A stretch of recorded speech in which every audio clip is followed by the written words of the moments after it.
Welcome, folks, to Wild and Weird Radio Live. And What boy, is do up, we everybody? have a good show tonight. I think it's going to be a really fun one. Should a I'm fun going to show. real quick. Let me roll up our. Roll up the people here who are making this show possible. Joe, That's right. Hit that beautiful scroll. I'm going to hit that beautiful scroll button. Here we go. So, you guys, as you all know, this show is brought to you guys by your super chatters. At the executive producer level, we've got Adam Good, Teresa of Teresa's Haunted History of the Tri-State, the Deucer himself, Dewey Edwards, James Bogg, Spooky Appalachia, looking coming at you, baby. You're getting ready to go up there in those numbers on YouTube, bub. Larry Hose, Guitar Chain Craig, Travis Orednick of the Deep End Antique, Jeffrey Steele, Russ Bailey, Chris Coots, Ada Cox, and last but not least, the newest member of the production lineup, Nancy White. Yes, absolutely. We have some incredible people who make this thing possible. And speaking of the Deucer, we got Deucer sitting out here in the room waiting for everybody. James Boggs is also sitting there chilling out. Spooky Appalachia is with us there. Fish Belly, as always, in the chat. Thanks for being back again, brother. Let's see who else we got. Oh, Ada Cox. We got Ada Cox in the house tonight. And hey, there's Anita. Anita Allen is with us. Jake Dressel, what's going on, man? Good to see you on the show. We're going to have you on one of these lives here soon to talk about the Little People research, brother. Yes. That would be an absolute killer show and follow up with an actual scheduled show. Yep, that'd be great. Also, I have a Little People report from West Virginia, a new one to give to you that we just got the other day, by the way. Oh, that's interesting. Pat is in the house. What's going on, man? You made it. Then Ike, the Fob Daddy himself, is hanging out with us tonight. Good to see you, buddy.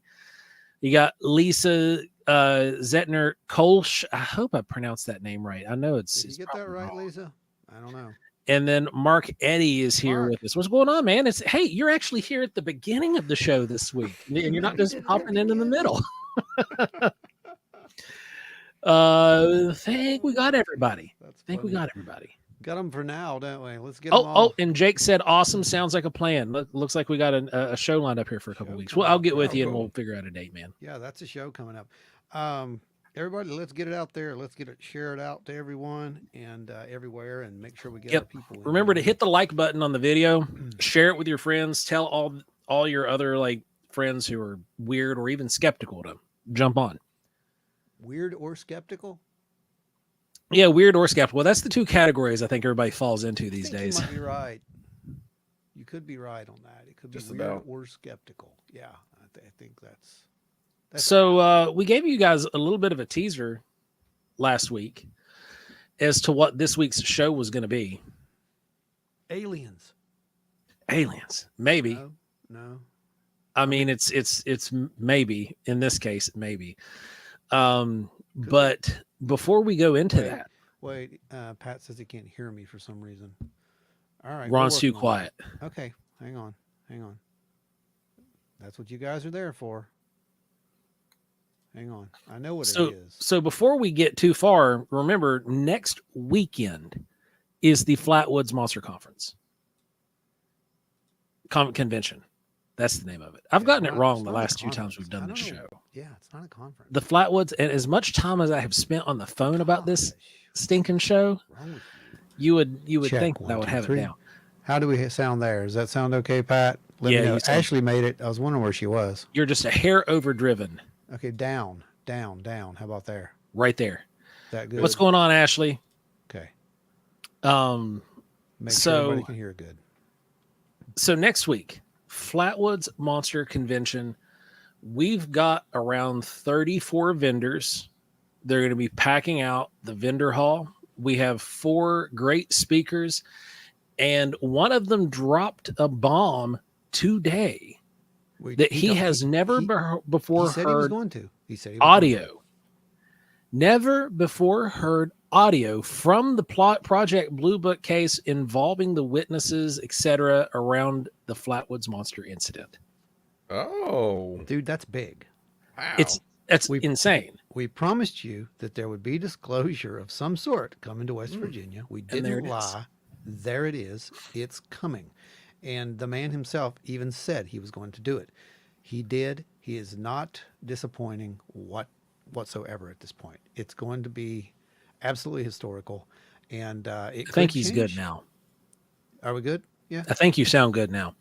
Yes, Ashley. What? No way was my response as well this morning, because that was what I woke up to. Ray was up this morning at 7 something posting, and he put that up, and it was the first thing I saw, and I was like, oh my. So, Ron, would you like to introduce this week's topic and our guest, and I'll bring him on board? We're going to have a very interesting guest this week, actually. Because there's no news. Right. Well, the only news is pretty much old news at this point. Yeah, Well, at this well point. there's that weird alien thing going around. Okay. Good point. Let's talk about that for a second really quick. before we bring our guest up. Yeah, where's Adam at? Because I'd kind of like for him to be here for that, and I don't see Adam. Oh, I know. Adam's not here. Why is Adam not here? Someone get a hold of Adam. The cult leader's not here. Adam. We can't Yeah, do my this big without arm. Adam. He's I'm gotta getting be- him. Hold on. He's probably like forgot it was going on. He fell asleep.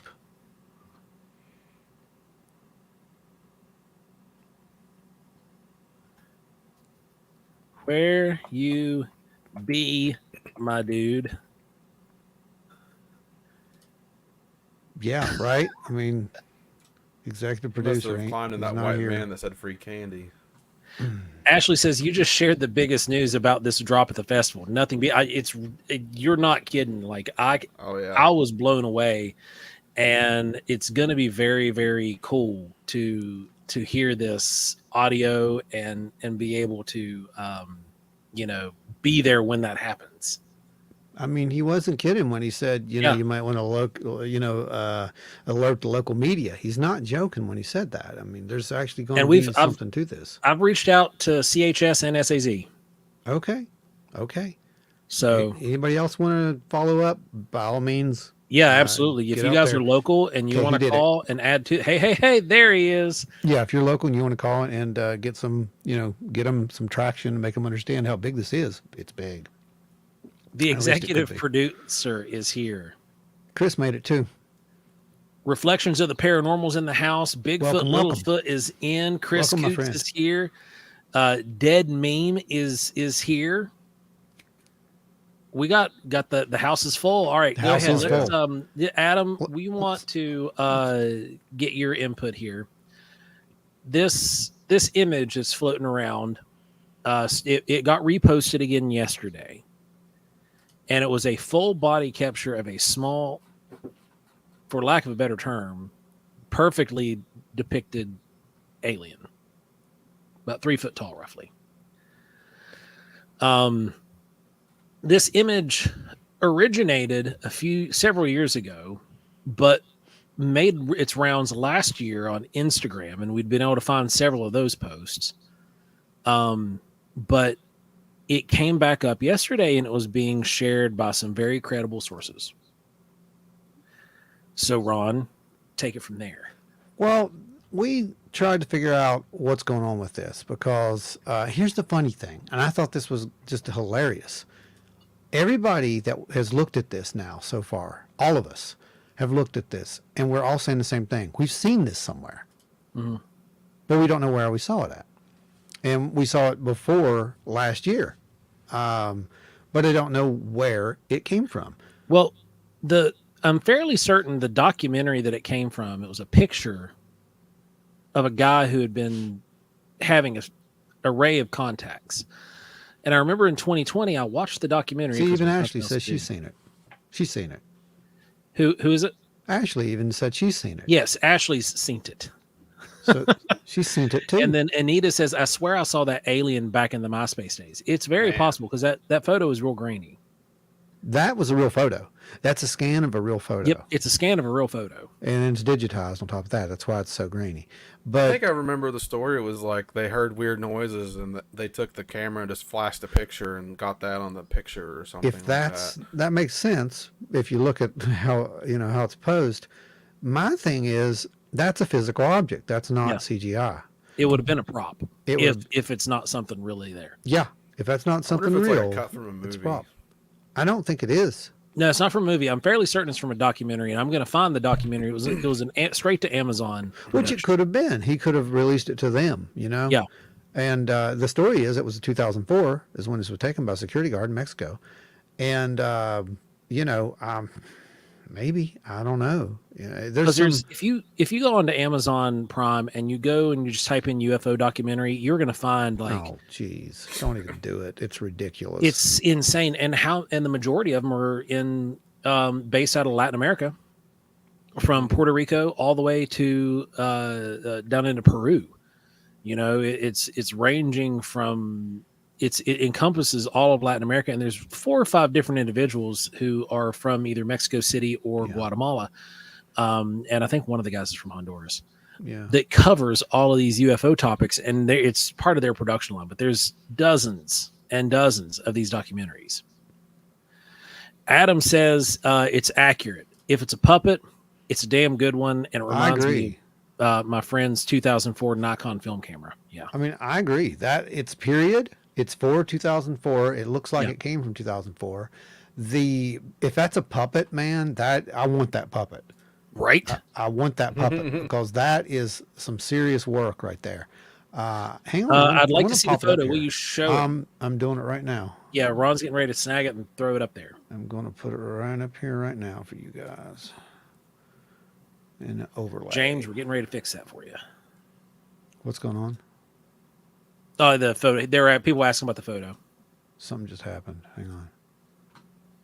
Oh, that's weird. What? Hold up. Hopefully that's the second monitor that's acting up.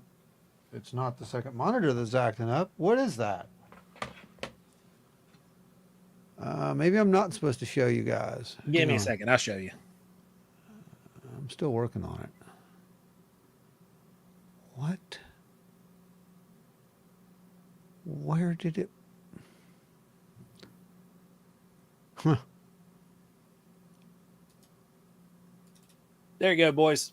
Did you get it? Because I sure didn't. That is it. Now, the original photo that released years ago was like, this was all you got. Like, that's the original bit that showed. That's all that showed up. Now, then later, the full body image came out. That's really weird. Why that's not posting. But that should help everybody be able to see what this thing is. Yeah, it's very interesting is what it was, but we don't know as to what the story is. The whole thing is that Uri Geller apparently shared it yesterday, and then he made reference to Whitley Strieber, who he got it from, and you know, I mean, Right, Adam, this was in Mexico. he threw some names into it. And basically, Strieber, we don't know where he got it, but it kind of seems like, you know, he thought it was kind of the same way we do. It looks authentic. I mean, Yeah. that looks legit. And according to him, that's what they look like. So, you know, it kind of fits right in. Ashley brings up a good point, and you and I talked about this on the phone, was that it does resemble the Victor interview. Remember? It does, in a weird way. The collar does match. The face is really... Victor's face was a little bit longer. And maybe it's from that documentary. No, the documentary that I'm remembering that this photo came from was about abductions. Okay. And this gentleman claimed to also have had children with the I guess extraterrestrials. Okay. Well, I mean, that happens. That's Yeah. the weird part, you know. That's a legit thing. You didn't miss anything. You're only a few minutes late, so you're here with plenty of time. We haven't even brought our guest on yet. Who is it? Shane Lorison. Thought I missed it. Better late than never. Hey, you're not, like I said, not that late. You're just in time. Got it. Then There you go. There we go. And there's the post details. So the alleged alien photographed on September 22nd, 2004 at 10:45 p.m. with a Kodak DX4530 camera. The photo was taken by a security guard in an abandoned office in Reones, Nueva Leon, Mexico. Now, the thing that gets me about this is the pose. This is a hard pose to do, is what I'm getting at. Yes. That's it. It's the Stan Romanek story. Okay. Yes, that's exactly who I couldn't put my name or the finger on the name of that little Bigfoot, Littlefoot. But yes, it was the one from the Stan Romanek story. That's exactly right. You got it. Huh. That's it.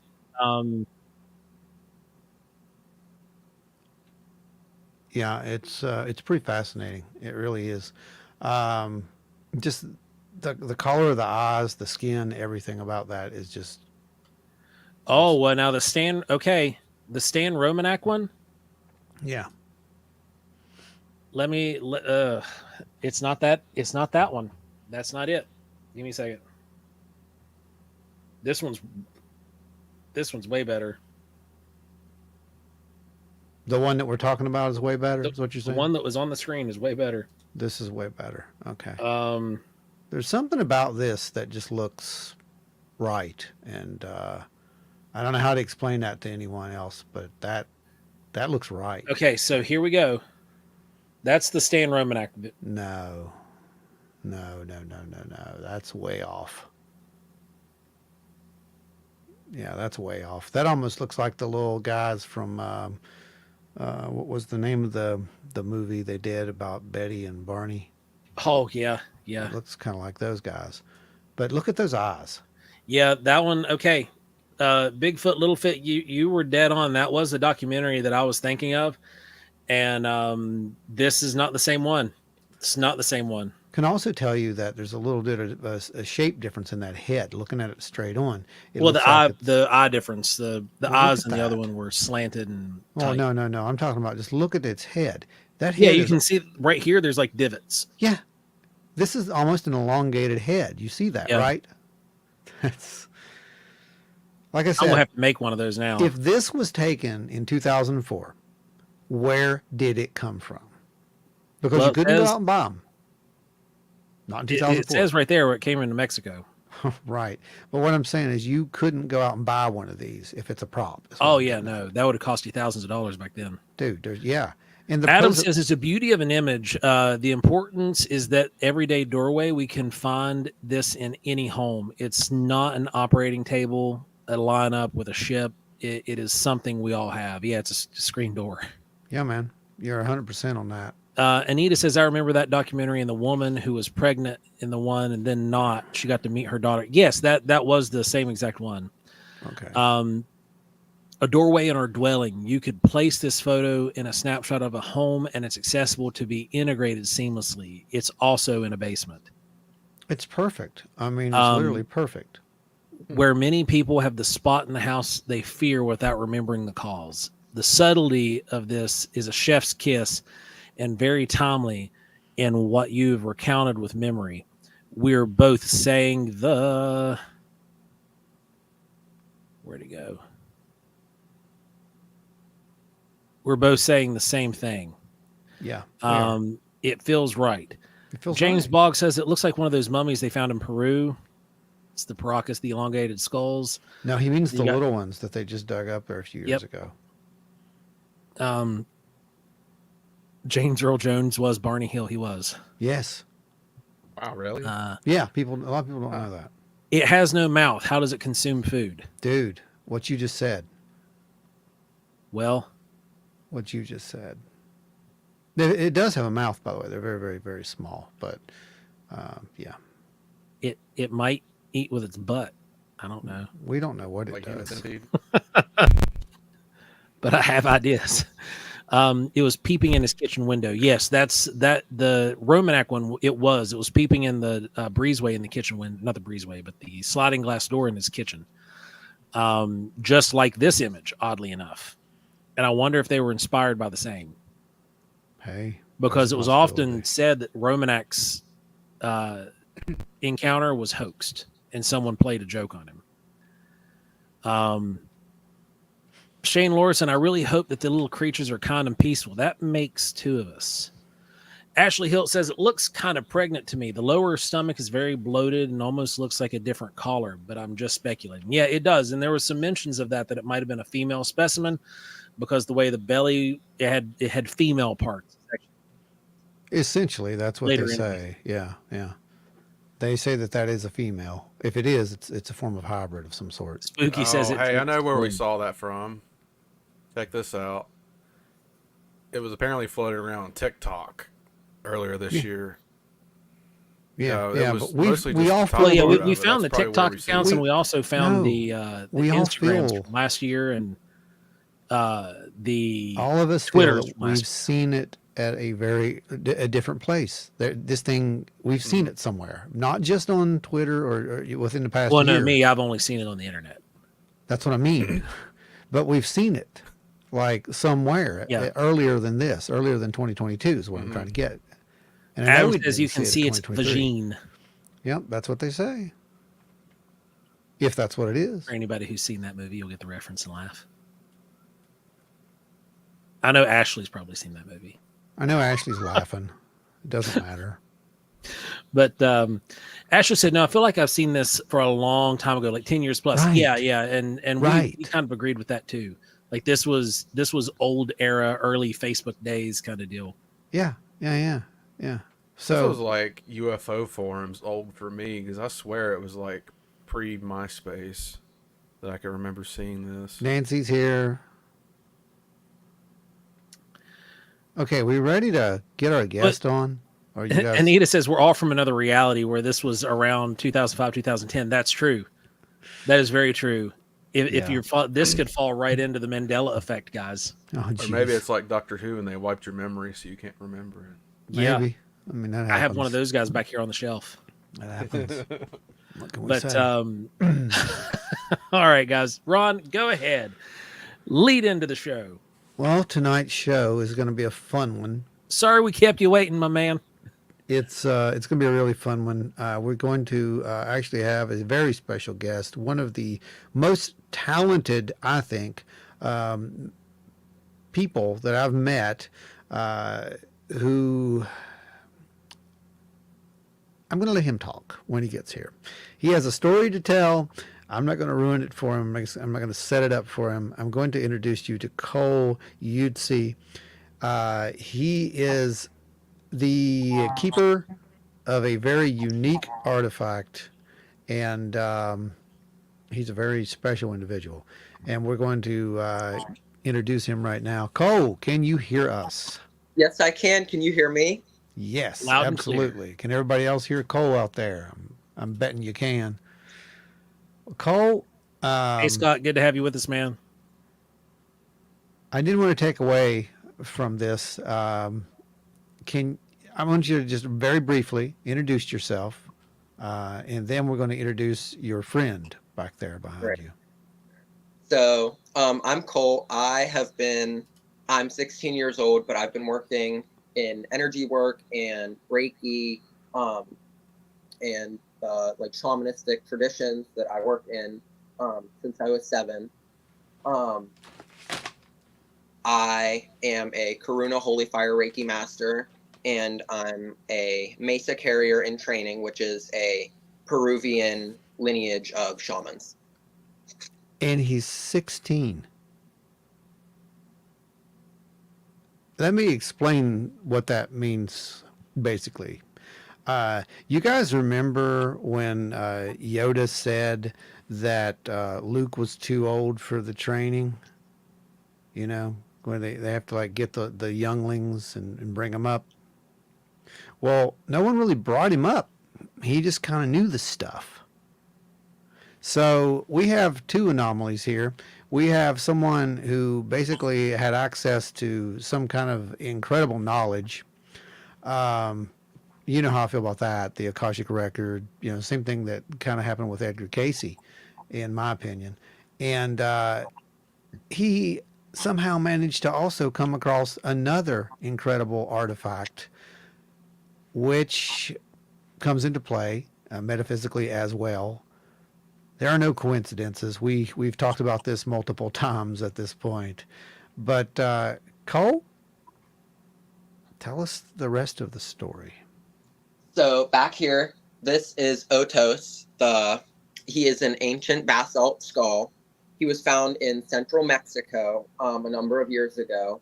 I met the previous guardian of the skull, who is clear on the other side of the planet, and we got to know each other very well. And this skull here decided that he wanted to come and be open to the world, because the other guardian is not. He doesn't. He has a number of these artifacts that are just amazing, but he does not openly bring them out into the world. So I was entrusted with this one to bring it out and to use it for what it's meant to do. Now, what's He amazing did about not this? say bath salt skull. It is No, it's basalt. basalt. Basalt. Oh, my bad. It's okay. You're good, man. No, you're fine. That's just people. Here's the thing. I've examined this skull very close up. I've had my hands on it, which was very intimidating at first. Incredibly intimidating at first. I got to meditate with that skull, which was just amazing. And Spooky brings up a good point. It makes you wonder what else this guy had. oh, I yeah. can go into slight detail. I can't go into complete detail because I just have his trust. And Sure. But I have seen 100% with 100% certainty that the ancient people of Central America have had extraterrestrial visitation 100%. and 100% without a doubt. I agree. I have seen evidence. Yeah. And it's pretty remarkable. Hopefully one day, that will be on the table, and it will be something that, that we can put out there. But that was amazing. The skull itself is amazing because I've had some metaphysical stuff. Of course, you know this. I have my own little skull. I got this stuff, and I've felt vibrations and get these, energies. But that was the first time I ever put my hand on a piece of stone and felt what, honest to goodness, felt like a heartbeat. And I'm not the only one. And it was just an amazing experience. I can't even explain it. There's no words for it at all. It was just, it opened my mind a little bit more, is what I'm trying to say to you. Is that what changed your mind about crystals and stuff? No, Was that no, one? no. I've always had an affinity for crystals. First because they were shiny and pretty, and later on, doing a little bit of work and learning some stuff about them. But and I still wasn't 100% a believer. I would attribute that more to my wife, who was always like, well, they say this and they say that. I'm like, okay. But then I learned how you could actually feel the energy from them. And I got to the point where, I could actually close my eyes and have someone hold, a crystal wherever it's at, and I could just automatically feel for it, and I could feel the energy. You can do this. There's nothing magical or mystical about that. That's It's natural. just dowsing. It's dowsing, right? What Joe just said. And you're able to do this. You have the ability to do this. And it's just a matter of training your mind to be able to access those energy points. And I think our ancestors did do that a lot, is what I think, Cole. And I think that So the lineage that I follow in Peru, they refer to what the acupuncture meridians are, as they refer to them as the rivers of light, the shamans in Peru. They had these points mapped before the people in China did, the people in Asia, that acupuncture originates. Well, the same points are these rivers of light that have these gates of energy that come out of them. yeah. It's a very universal subject that even, language only goes so far, but energy goes Exactly. farther. Energy is the universal language. Exactly. All right, so Shane Lorison asked the question, so what is basalt? So basalt is an extremely hard volcanic rock. It is mostly silica. When I say mostly, it's like just a little over 50% silica, and it's really freaking hard because of that silica content. So it's not like your traditional lava rock where you can, with just minor pressure, some lava stones you can actually push through your fingers and bust through the pumice, but it's a very, very hard volcanic substance, and it to carve it with precision takes a long time. Yeah, it's almost a 7, I believe, on the Mohs Yeah, scale of 6.6, I hardness. believe. Is it 6.6? Yeah. Yeah, 6.6. Yeah. But so I just wanted to get into a little bit more about him and what I know about the skull. So I've done tons and tons of research. I've found nothing like this skull. I found the only thing I have seen that has the same type of eyes, and I'll get into the eyes here in a little bit. But so that is really the only thing that I have seen that is similar. So this skull was found in central Mexico during a tomb excavation. Briefly after it was found in the tomb, it was used in a temple before it came into the hands of the previous guardian.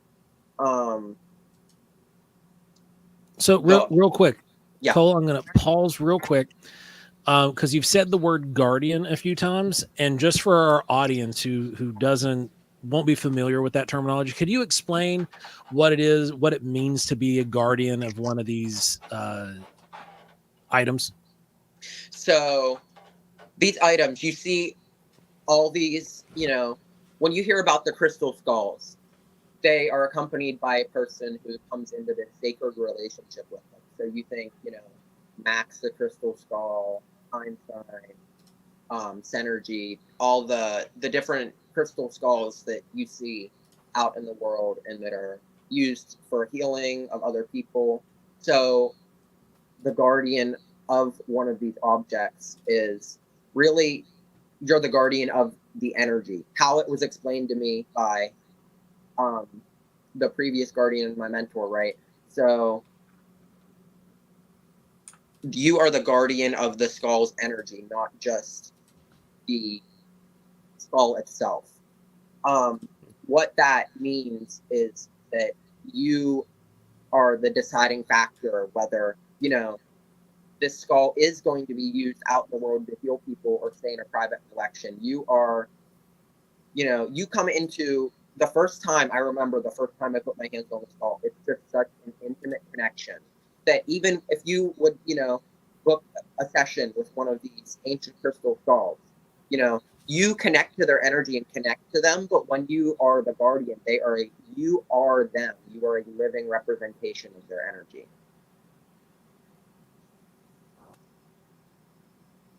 Yep. So there you go, everybody. That is what guardianship means. So Cole, go ahead with the rest of that story. I'm sorry to interrupt. All right, no problem. So after it was found in Mexico, used in a temple, came into the hands of the previous guardian. The previous guardian kept it in, their private collection briefly, and it was not cleaned before. It still had the natural dirt from when it was dug up. So it came to me, and I put my hands on the skull. The first thing it told me is, clean my channel. I need to be clean. So I went through I had to have sat outside doing this for like 6 or 7 hours, cleaning this thing, like being so careful not to damage it at all. And I'm going to show you here. When you observe the eyes on the skull, the eyes are made of shell. So it's thought to be imported from, the Gulf of Mexico. But so the eyes on the skull are what I see as the portals where the energy flows. Now, these eyes, right, they are shaped like lenses put into the skull. So the skull on the inside is completely hollow. There is a hollow channel. It is one of only 2 skulls, to my knowledge, that have this hollow inside. The other one is in the Smithsonian, I believe, the Smithsonian skull. So the inside is completely hollow. There's that channel going up in there that connects to the back of the eyes. When I received the skull, this was filled with dirt. It was packed full from being, in the ground before it was dug up, discovered. So when I cleaned it, I feel that I cleaned the channel because I feel like the skull takes energy in the bottom and through the eyes. And you can even just see, the precision that they had to use around the teeth, just to be able to carve something like this. It would have, there's no way that I can see it being done. Well, it's amazing, and that the most amazing part to me about this is I just happened to be there, and it's not every day that you get to personally examine an ancient artifact, and holding it was one thing, but when we really started to look at it, we started to look at it with the light. We started to get up in there and try to document some of the unique features about it. Mm-hmm. And this is up inside, by the way, as far as we could get up in there with the means that I had at the time there, which is just a phone. I mean, again, I didn't go there to document a skull, but the next time we definitely will. But that's smooth. This is like glass, almost glass smooth up inside that thing. It's way more smooth inside than it is on the outside. And that's because it was probably protected, like Cole had said, with all the dirt that was packed up in this. You can see how smooth that is. Even the sides of it where it's cut out, it's carved out. There's an even better shot. And one of the most amazing things about it to me is where those eyes are. You can't see it in this photo. It's too dark up in there, but there's actually a little ridge line there where the nose is. The detail is absolutely insane. There's these little ports. These are on each side. This is the lower jawbone is what you see here. And there's the little port here. This is cut all the way through. You can see it. I'm going to pop that out and he'll show you. You can see it. Cole, if you could just move it just a hair. There There you it go. is. See the light coming See through. it coming through? Yeah, see the light coming through it there? There it was. Yeah. Yep. So this is carved all the way through. Now what's amazing about this is the symmetry on both sides, the left and right. They're slightly a little bit different. It's not machined, like it's not like a direct carbon copy, but boy, are they close. And Well, I they would line say up. the original drill when it was being done, they probably went through one side and then Straight dropped out it through to the other. next and Mhm. continued that channel so that way they could keep it in line. And it's straight. It's absolutely perfectly straight. The eyes were the other part that got me. I'm going to show you why. If you look at the eyes, you're going to note these are shell eyes, by the way. Those shells are cut to fit inside of this opening. Notice the eyes. They're not actually symmetrical. They are not 100% symmetrical. So those were cut out and carved down to fit into the sockets that were on this, individual skull. We can also note right here the pupils. You see the pupils of the eye. Joe, what do those pupils remind you of? Those are the same kind of cut tool that we saw used on the mask, Yeah, it was. and in the mask from the Mississippian culture as Yeah. well. You know which one I'm talking about? Yep, the one that was done on the shell. Yeah, yeah, and it's almost identical. Now, what's really crazy about this? If we were to it's not, but if we were to say that this was a hoax, you've got to do something right here to make me to make me believe it would be a hoax, because you're going to have to somehow simulate the aging on this shell to match the aging and patina on this actual stone. That's going to be really hard to do. And as well as the eyes match, realistically, as someone who makes stuff, there's a good chance that those shells were found before the forming of the eye sockets, and that they traced those shells it's possible. onto the sculpture And and would then make carved sense, around right? those, so that way they set perfectly. That would make sense, wouldn't it? Yeah. Because, like you just said, because either way, you've got to make sure that it matches. Spooky was wondering what it was Cole used to clean this with.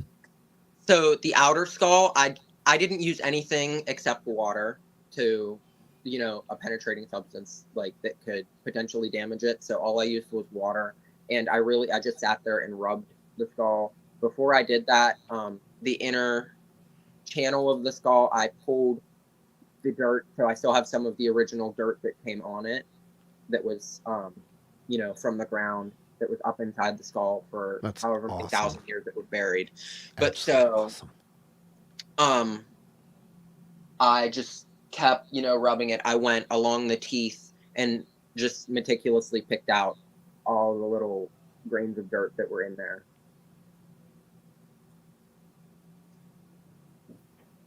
Anita says that style was also popular in ancient Rome. When you see these, artifacts, they're found. A lot of people think, crystal skulls, stuff like that.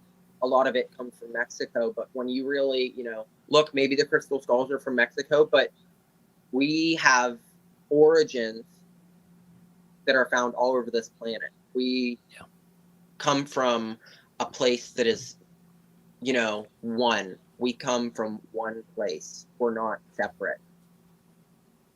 Agreed, 100%.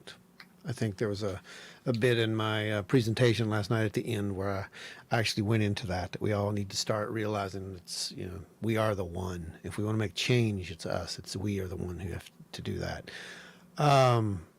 It's energy, And what is amazing about this piece to me, not only its construction, but what it's constructed of and how it's constructed. Me and Joe had talked about this after I showed him some of the photos of this skull. And you had said that they believe that it was actually used in ceremonies at some point. Mm-hmm. And I can talk about that a little bit if you'd like.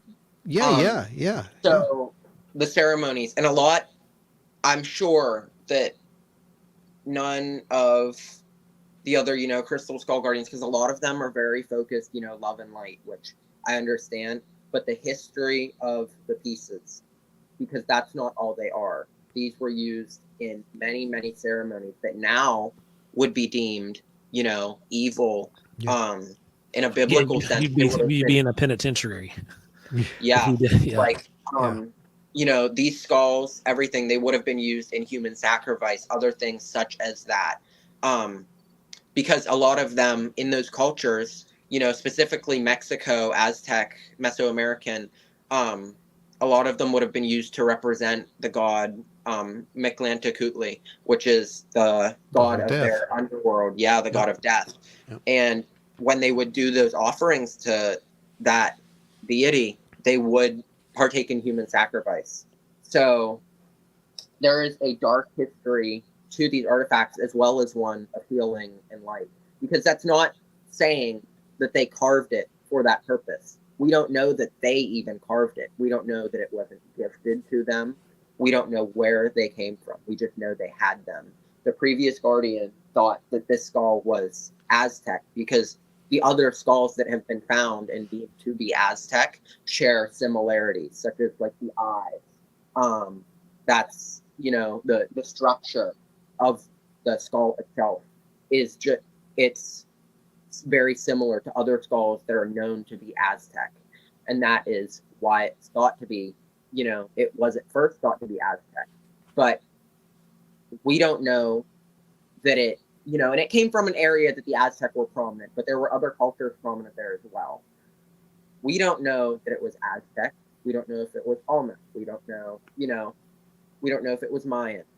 What we do know is that it is thousands of years old. We don't know who carved it, but we know it was given to them, carved by them at some point.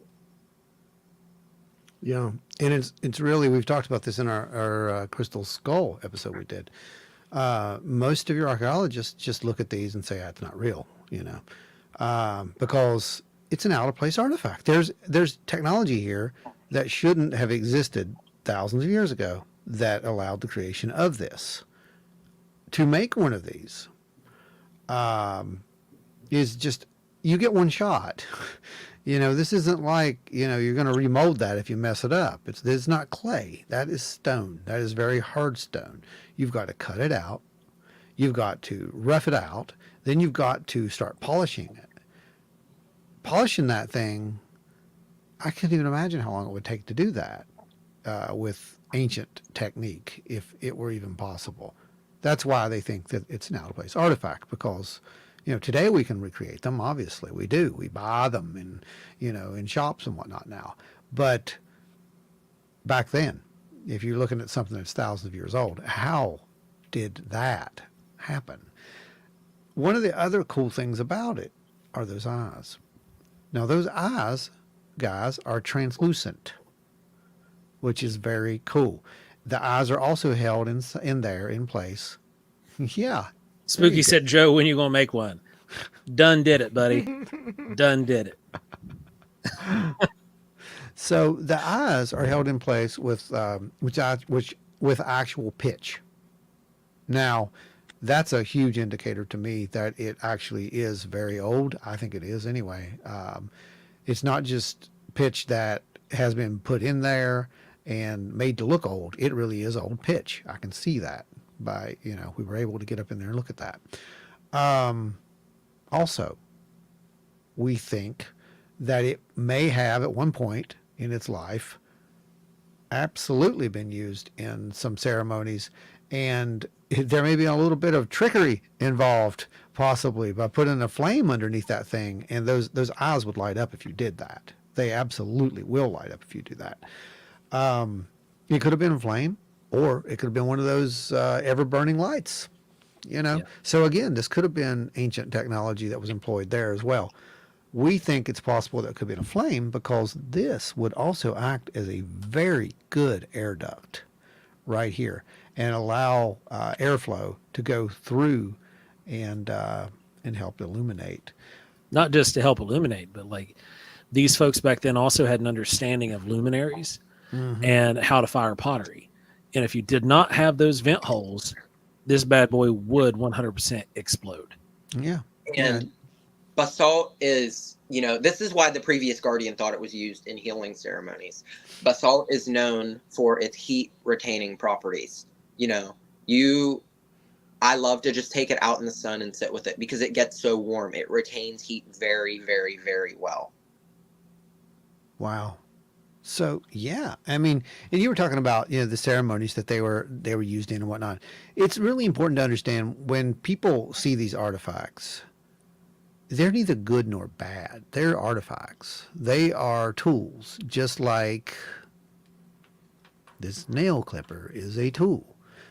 In the right hands, it will make your fingernails pretty. In the wrong hands, it'll kill you. So the whole point being, That's some extreme nail clipping. but it can be done. It can be. Oh, I'll show you. It can be done. See? I'm about to get shivved. Right there. See that? But no, for real. And, that's just a simple explanation. I mean, there's multiple explanations. Anything is dangerous in the wrong hands and with the wrong, modalities and beliefs. But it doesn't make it evil thing, is what I'm trying to get at, as some of these people would have you believe. You watch some of these movies, and it's like, they make the Aztec stuff out to be cursed and it's evil. It's not that. It's a tool, and it's who's using that tool and what they decide to do with that energy that comes from that tool. And I think that that's what you're trying to get at, is eventually it was basically redeemed, and it became a healing tool. You know, it's also important to understand that those rituals that he was talking about, they seem barbaric and heinous to us today in our modern civilized world. But back then, they were just as common as anything else. They were trying to survive, and they believed You that they know, those could, rituals, they were yeah, seen as necessary, necessary. because if they did not do them, the wrath of their gods would ultimately, Yeah. lead to their downfall. They thought, sacrificing one was better than sacrificing all of them. Because Yeah. if they didn't do those rituals, and those aren't the only rituals they did. They did other things that weren't as barbaric. They did, smaller ceremonies, stuff like that. But, you know, it was so important to them, because if they didn't, they believed that they would, have the wrath of these deities come down on them. Mm-hmm. So Ashley said, how did Cole come into possession of the skull? So I became pretty good friends with the previous guardian. We got to know each other. We really connected on an energetic level. And the first time that I spoke to him, I knew nothing of him.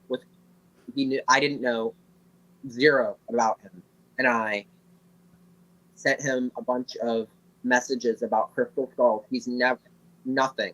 I had no idea who the man was. Messaged him a bunch of times about crystal skulls and does he know anything about this. I just felt like I needed to tell him, and then he sent me the things I talked about, these artifacts, these amazing things that are within his possession, and he prefers to remain anonymous, but just very, very amazing things. I'll talk about the natural roughness to these skulls. When you see a modern skull versus one of these ancient skulls, you can tell the difference, because these modern skulls that you see, and even everything you see is not as it seems. I'll be the first person to tell you that there are fakes out there that a lot of people think to be true, but when you really compare to what I've seen, these artifacts, you can see the natural, especially in quartz, the lines, the roughness from where it was carved. Yeah. Yeah. I mean, this is the thing about a lot of these skulls, these artifacts. You can't find that in the old ones. You can see that in the new ones. I mean, it's blatant, even in some of the best ones. And there's some really good ones out there. But this thing here, the patina, even on top of the patina, and I think that that's what even helps it and makes it more real for me, is when we look at that patina, we see that patina, it just goes right down, and you can still see it. You can still see the patina where it was rounded out and smoothed. And you can tell that was absolutely smooth at one point. And there is still, just I cleaned the surface. Down Mm-hmm. in the grooves of the skull, there is still that earth that, Mm-hmm. It's still red. yeah. Yeah, you can actually see the little flecks in it, which is Mhm. it's really awesome. But I think that it's just an amazing artifact. I think it's incredible, and you're actually at this point, you are going to start going out with the skull and showing it to the world. You've decided that this is not going to be something that's going to be kept in a private collection like so many other things are. And there's a lot in private collections. Trust me. I think that that's where a lot of the really good smoking gun artifacts are at. To be honest with you, Definitely. I mean they actually say that the Kumbaya artifacts, the little golden flyers, 120 some of those things that were found. The only reason we even know of their existence is because someone turned them over to a museum rather than just keeping them. And Yeah. they know And then that they all went missing. they know there's more. Well, they know there's more. And those more are out there in private collections. And in a way, it kind of protects them. I'm not going to lie. I mean, It does. there are those who would definitely seek to just lock those away in a vault somewhere. And you had talked about, the fact that this is one of the only that's hollow inside. Yeah. And the theory is that they were put on poles or something like that, I believe is what one of the theories was. But I don't think so. I think that they had a different purpose, and I do think that those are very special ones. Um, Anybody got questions out there? I mean, this is something you're not going to get all the time. Trust me. You're The whole theory of them being on poles, it wouldn't surprise me for it to have started on a pole. Like a lot of the sculptures that I make start on a stick, and you move that stick in your hand and work the object. That's how you keep your symmetry in check, is by moving the object on a stick. Wait, And did Adam especially like Good did Adam uh, did you show Adam's donation up there? I did, yeah, I put it up there. I I just didn't didn't see summon it. the Sky Daddy. What in the world? But Cole was talking.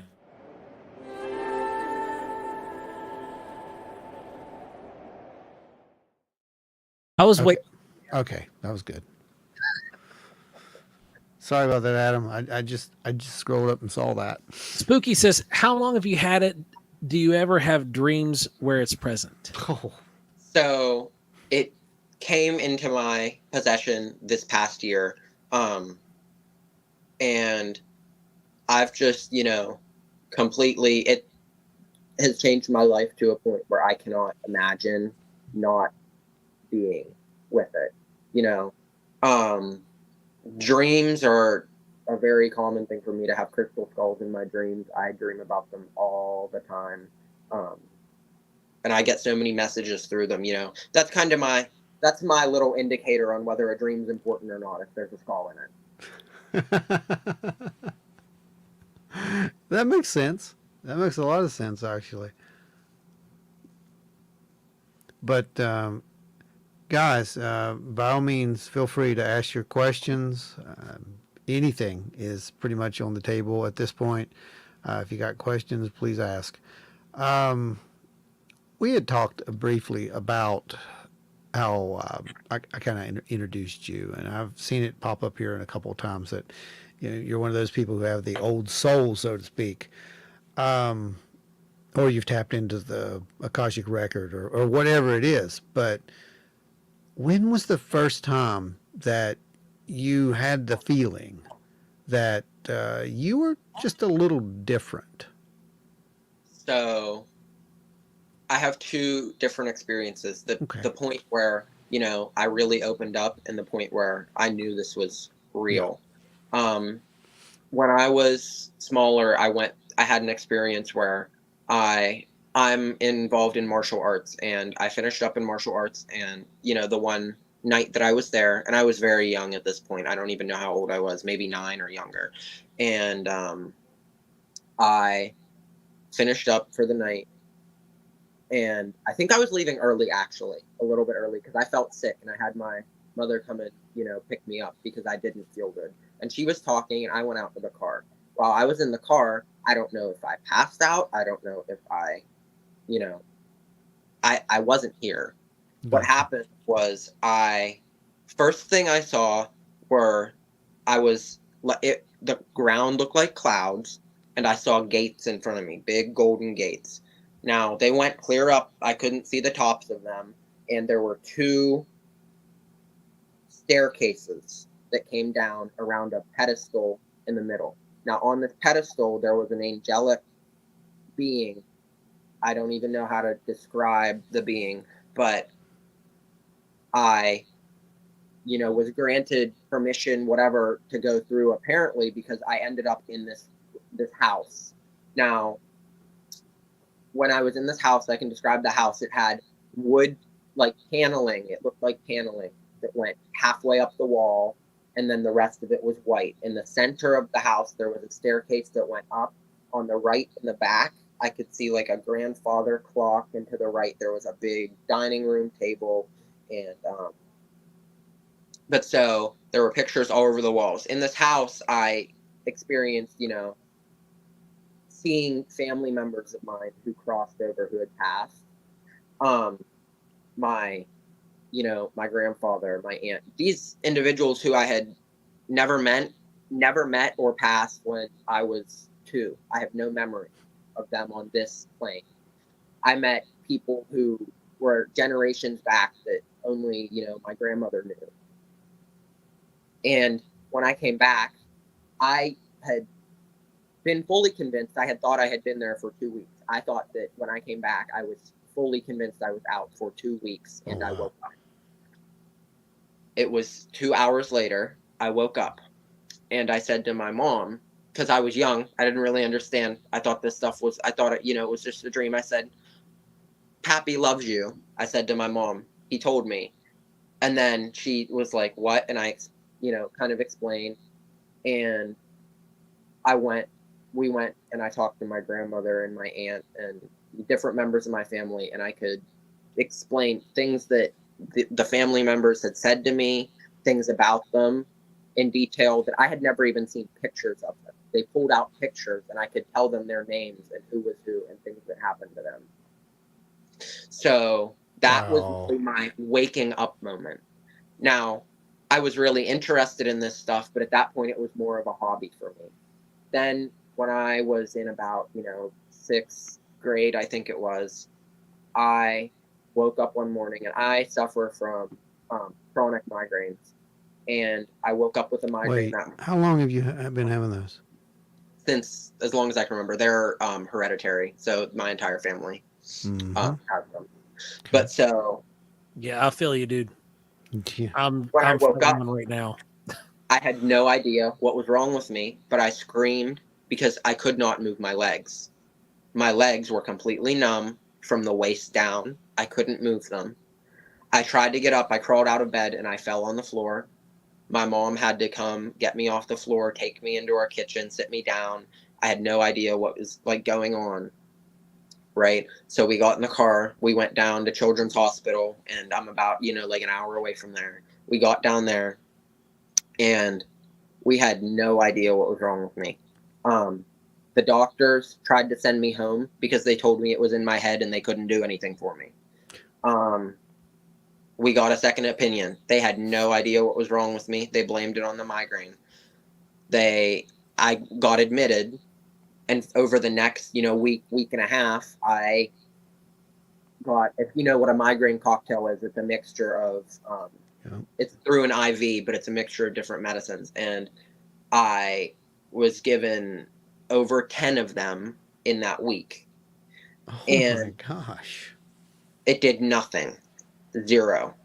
Now, my Reiki master, Jen, right, she worked on me while I was there, and directly after I fell asleep, I got up and I walked right out to the nurse's station and said, I'm going home. So that was really my point where this became, this isn't a hobby. This is like a way of life. It's real. It's no doubt in my mind. Wow. That is pretty that is pretty relevant right there. That was a wake up call. Yeah. And now, since you've done that, you've trained under various people all around the world at this point, and you're continuing to train with these people, keeping these ancient knowledge alive, basically.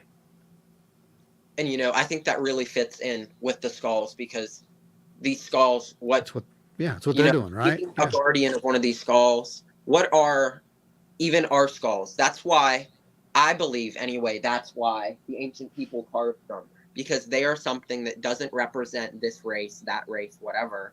They represent all of humanity, because we all have one. And what was the skull designed for? By, whatever belief system you have, what was it designed for? It was designed to hold consciousness. So that is what I believe these beings, which are contained in these ancient skulls, do. And, they hold consciousness. And it's my, personal belief that everything is conscious, everything has a spirit. But, it's an old native belief as well. So, that was a very old native belief. But so, these traditions, they fit perfectly. I've received, one of these rites of passage that is, they call it the wisdom keeper rite. But so that's what I really think these skulls represent is, the keepers of wisdom. That's what these are, ancient technologies that record information, that record wisdom. They hold wisdom. That is their purpose. Yeah, I mean, you're absolutely right. What you just said, they are technology. They are a form of technology, and I believe that. I mean, pretty much from the beginning when I saw the first, things on the crystal skulls, and then I saw the experts trying to debunk them, I knew they were real. Because that's one of the telltale indicators if something's real. The debunkers have to jump on it. But I had never up to that point, like I said, actually laid my hand on anything that I knew 100% was that ancient. And literally, if there is an ancient alien artifact, I think I touched one. That's what I'm getting at. And I don't mean theory. The theory that I like the most about them is that they might be an ancient hard drive, because we know recently they've started making memory with quartz. So. And your quartz, specifically quartz skulls, they have the property that they receive and hold information. That is what quartz does. That there's quartz in our cell phones, quartz in TVs, quartz in computers. They will not work without that little tiny piece of quartz. And I'll actually pick up here one of the other skulls that I work with. It's a modern skull, but it's very, very large, and it is also made of quartz. Oh my gosh. Wow. This one here is 45 pounds. And when you think it takes a little microscopic piece of quartz to Oh my gosh. make a phone work and hold information in the phone, how much information do you think one of these can hold? Oh wow. Yeah. That is an amazing one. Eric Altman is in the room. What's going on, my brother? Welcome. All I know is if I ever came across a 45-pound crystal skull, you guys You got a 60-pound crystal sphere. That's true, but it's not a skull, is it? So there's a difference. Yeah. Carving. No, that's not happening. Oh my gosh. So anybody, I know Ashley said that she was probably going to have a million questions, but that you would be patient. So if you have any of those, now's the time. Yeah, a million questions is good. I mean, go for it. How much does this one weigh? You said the one weighed 45 pounds. How much does the basalt being skull? That this one is hollow on the inside, that one is solid. This one is hollow. I've never myself weighed it, but the previous guardian, when it was given to me, he said it was 9 pounds or it's around. It's about 8 pounds is what 8, 9 pounds, somewhere in there. It's not but it's it's you can feel the weight to it. It's just not it's not overly heavy. We'll make it at some point to where we have Cole at one of our events, and you guys can actually witness it for yourself if that's something you're interested in. Yeah, and we also have a plan to we want to do paranormal investigation on the skull in a non-invasive way that still respects it. But we want to, use the means of how they, these beings can speak through the equipment, through the technology, whatever. We want to see, if we can do some activation with it, Oh, that would be cool. Get it talking. Mm-hmm. Yeah, we're going to dial up the Stargate. Is what he's saying. Yeah, and we're real. It's going to be fun. It'll be that will likely be the first time that I get to see this thing in person as well. I can't wait to get to see it because it's really just an amazing piece. And Facebook user, let's go find out who you are. Who are you, Facebook user? Oh, that's Dave Spinks. He jumped on. David. David. Oh, Dave Spinks out there listening, spying on us. I see you out there, David. I see you. Dave is very. Spooky earlier said he asked a question. And it said, what kind of messages have you gotten from the basalt skull? That's a great question. I've gotten, so many messages about, just what messages personal to me, but also, messages for other people. I work, very closely every single session that I work with people through the different healing practices that I use. I, call on its energy. It's in the room for just about all of them. And it, we work together collectively, bringing messages to people that need them, to, get their life on the right track, help them with things that they're going through. But just a lot of, do you think that, that the skull could potentially be, not a power source, but an interface, I should say, an actual interface with you, and that's kind of how this works? Like, I think, a lot of people think that we can go through them and activate the skulls. I really think the skulls activate us. that's what I'm getting at. So it's kind of like it's the computer, but it's plugged into you, and if it wants to, it'll kind of turn on, right? And then when you're, some people that get a hold of these artifacts that are not meant to be with them, that are not in right relationship with the energy, they turn off okay, yeah, until they are passed on to the person that they are meant to be with. And they will make it makes perfect sense. very, very clear that they do not want to be in your presence. Whether that means they crack in half, they will make it very, very clear. Yeah, that makes perfect sense, actually. So Dave asked, has the skull been verified by an archaeologist or paleontologist? To this date, not that I'm aware of yet. But I am in communication with people from a museum to have it potentially verified. And that answers that question as well. And, this skull in particular does have, and this is a little bit, of a touchy subject, whether this would be done or not, but it has carbon not on the stone itself, but the pitch and the eyes. The eyes are completely off limits to my, willingness to allow the skull to be studied. I feel that those are one of the most sacred parts. Those are the portal to spirit. Well, the good thing about that is that they would not get anything from the pitch, because from where it is turned into pure carbon and then mixed with animal fat, you lose any dating capacity.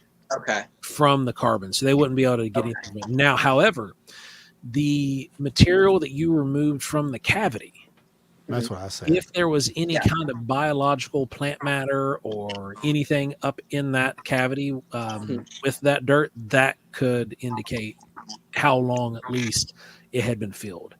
Okay. Yeah.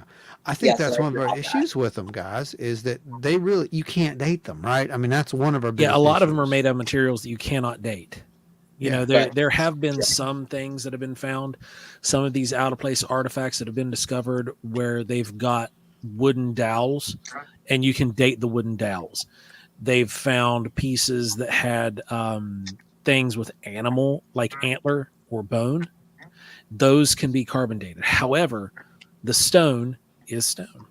You cannot carbon date that kind of material, especially volcanic material. And, I don't have a doubt in my mind that this is something special, something very, very old. But, the shells, I don't know if you can carbon date shell or not, but yeah, it's a biologic.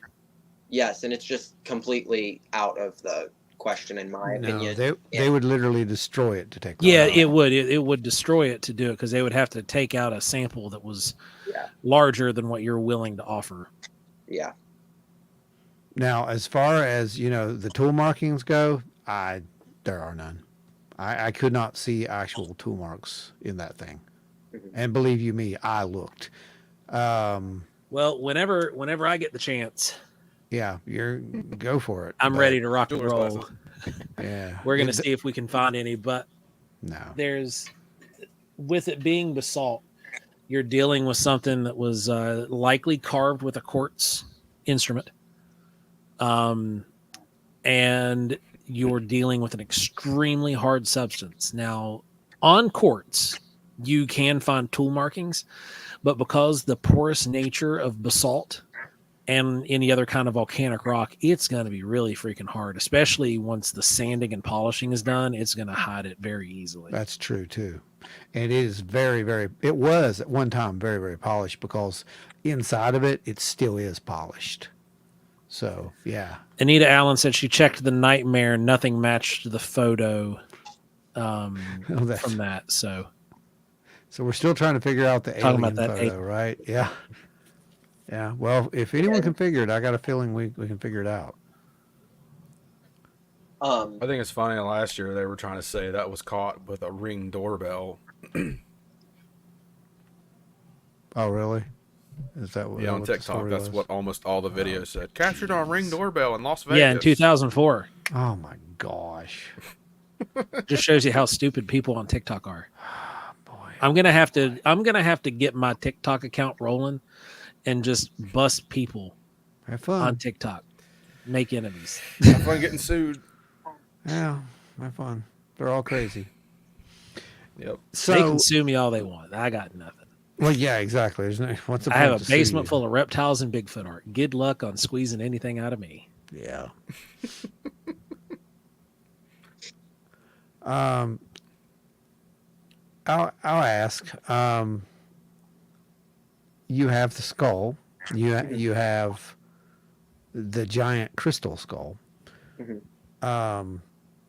What other artifacts do you have in your possession? I should say artifacts or tools. Let's put it that way. That may be interesting. A number of tools that I use, which I don't have a lot of them with me, but I have a few other artifacts that I don't have here. One of them is it's Mayan, but it is a jaguar. That is, I think it's made out of clay, and it was fired, but it is the head of a jaguar that is just an incredibly powerful medicine piece that I use and keep on my altar that I work with. And the other, artifact that really stands out that I have is a statue of a goddess that came from the Ukraine area, that is estimated to be max 9,000 years old. I just recently got a hold of that, but it is like a complete statue of a goddess about this big. Huh. That was found there, that is also made out of clay. Very cool. Unbelievable. Absolutely unbelievable. What do you got? Anybody else over there with some questions or some accounts, stories of your own? Have you come across anything out of place, or know of any good stories of out of place artifacts? Because there's a few out there. I mean, we've had some incredible stories over the years. I wrote the little thing there that one time. What was it about the lights? Remember, that's actually over on our web page. It's in our blog section. Oh yeah, that was one of the first blogs you wrote up too. It's one of the first blogs. It's an old one. Yeah, I was going to actually. It was in 2020. I was actually going to do that, and then we got busy doing everything else under the sun. But I was making these little articles and whatnot, and one of my favorite things was hearing the stories about the ever burning lights. And there's a lot of those little tales out there. They go off into Egypt. A light that was basically impervious to rain, wind, and no one could ever put it out. There's a bunch of those stories. There's stories about people finding these caves that were lit with luminous, basically what we would call lights, modern lights, but it was magic to them. They didn't, So there's always these little things out there, these anomalies. What is it? We had I have a couple weird things. A God's Tear crystal is one. Haven't heard of one of those. No, I What's haven't heard what that does one that look either. like exactly, Ada? no, I haven't heard of that one. Dave said he had the skull at our store. I have to say it was a bit creepy to me.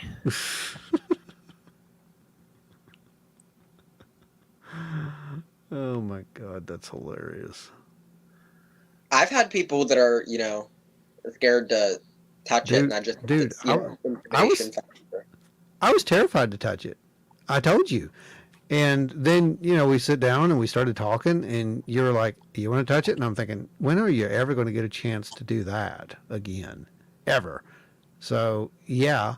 And then after that, that was pretty much, that's when we started talking. So it was pretty remarkable, in my opinion. The energy is very, very, like when you first walk into a room or, first see it, the energy is really, really intense. It's intimidating. Yeah. I wonder what would happen if you took that skull Bigfoot hunting. Well, it's You funny. might get more than Bigfoot, to be honest. Yeah, that's what I'm thinking, Cole. Yes, I'm with you on that, and I think we can probably agree to that. Now, this is probably the the oldest artifact that I have in It's my a cool possession. artifact too. This is one of those things where I can relate to the story where you're saying when you touched it, you knew that it had to go, like it was, you had to get it. It had to go with you.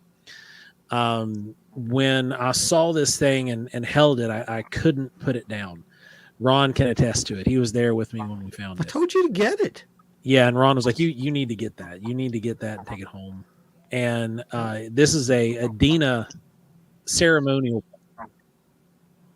So the Adena were the mountains, and there is a seam of quartz that runs through the middle of this thing, Mm-hmm.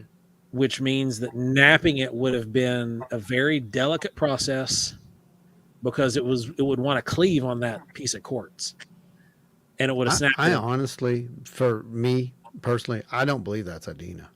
I believe no. I don't believe that's Adena at all. I believe that is something a little bit possibly older, and that's whatever it is. The feeling that you had, I mean, it was pretty evident, Yeah. and it was almost like electric, and you didn't quite understand it, and I was like, no, you got to get that. No, that's all there is to it. You got to get it. So, Yep. And I'll come across artifacts like that sometimes too, and it's like, do I really want to pay this person for this? And it's like, you know what? Yeah, I do, because I want it out of their hands. Right. And I'm going to put that somewhere else, and it's going to do something else. And that's a feeling that you can only get if you understand that kind of stuff. But the more of that you do, and the more that you do, I think, take it around and kind of open that up to other people and teach them about how that works, it becomes infectious at that point. Then there's this jaguar head too. Okay. Oh. This was it came off of a vase, allegedly. Yeah, You can see the connection. I think mine came from like a bowl or some Yeah, sort of you can see where the connection point was there. Yeah, I have the same thing on mine. Mine's about the size of my fist, and it has on the back of Yeah. it. Oh, really? Like it was Yeah. attached. And see, at that size, it could have been attached to the side of one of the buildings. Mm. Yeah. It could have been carved into one of the headstones up at the top in the corners. Yeah. Oh, you mean like an architectural piece? Yeah, like an architectural piece. Like it would have been there for looks. I think that it is very. I don't know. I think it's very cool when we do get to go out and we hear other people's comments and how they react to these ancient artifacts. And then I always like to think about, man, it was something that how many people have held? How many people have touched that? You know? And then I'll look at something that we have, for example, some of the artifacts that we've got. I mean, your skull is probably the oldest artifact of. I'd say it's one of the oldest artifacts I've ever actually had my hands on. And I'm just thinking of all the people who had this thing throughout all the years that they had it, you know. It's always a powerful thought. Because I remember finding my first arrowhead.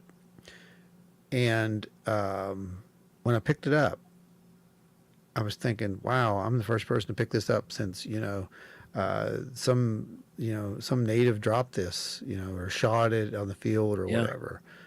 How many hundreds and hundreds of years ago? And I'm thinking, that may not be true. That may be actually a lot older. It could have had multiple people who picked it up. Someone could have put it on a leather cord and wore it around their neck. And it's just like, it's a big overwhelming thought is what it is.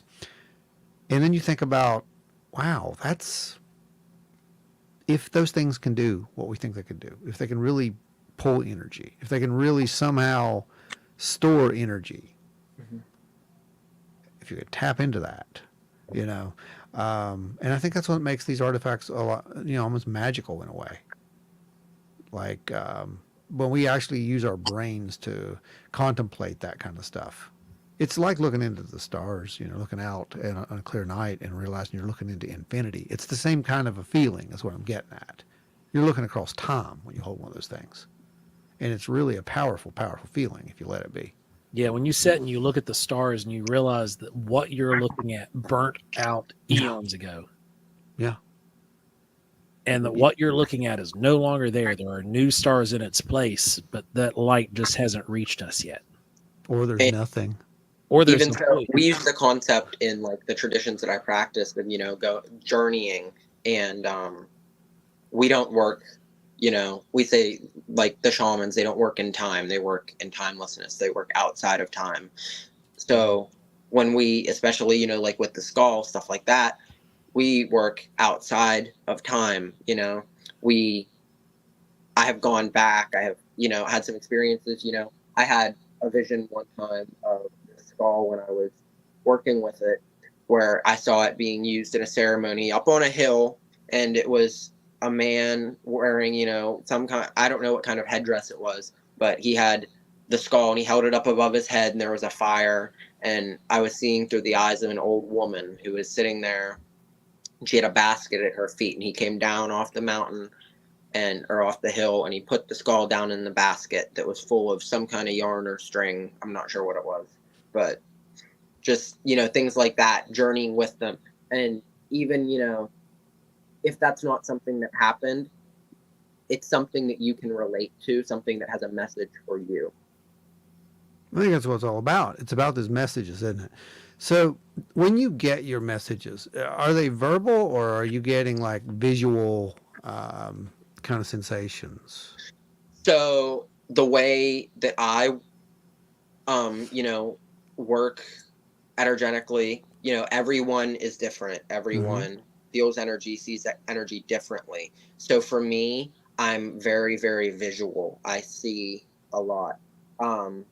I'd say probably, second to that would be my hearing. I see a lot, but I also hear to an extent.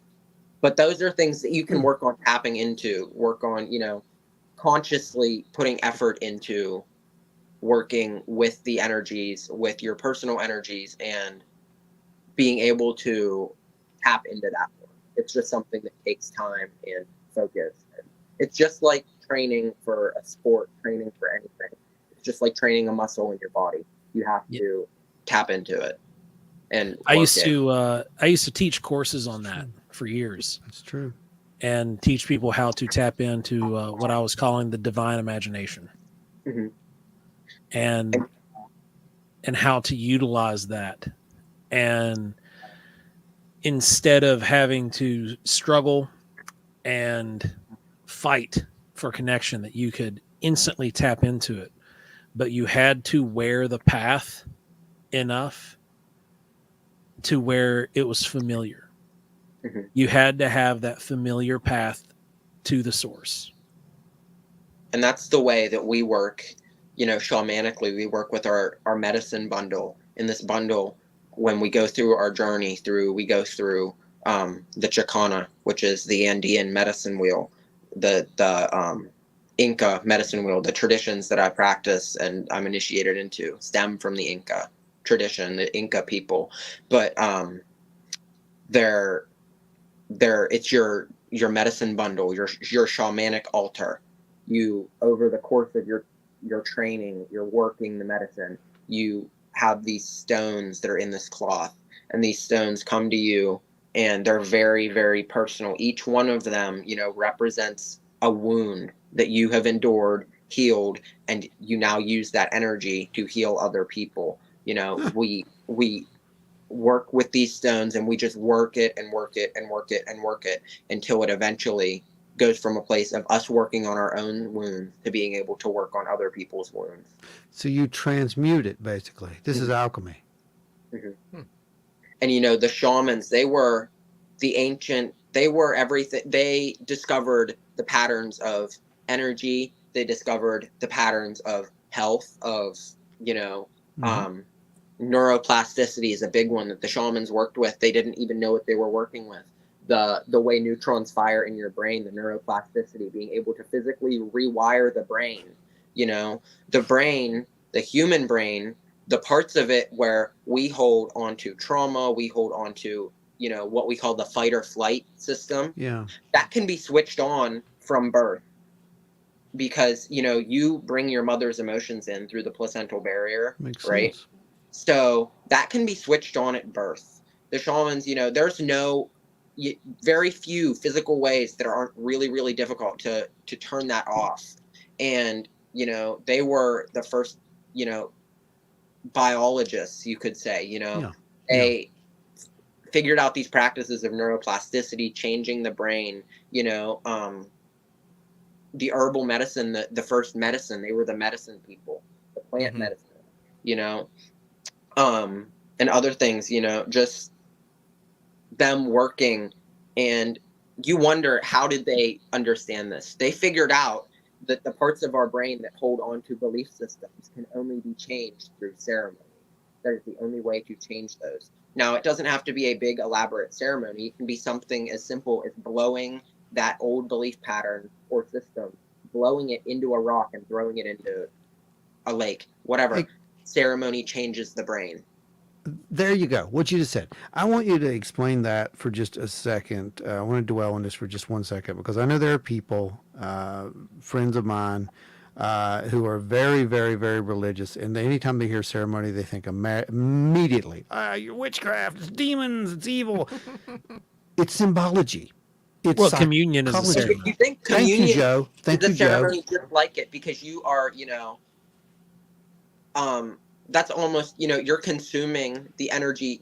That's a way of recharging yourself. Mhm. Of Recentering.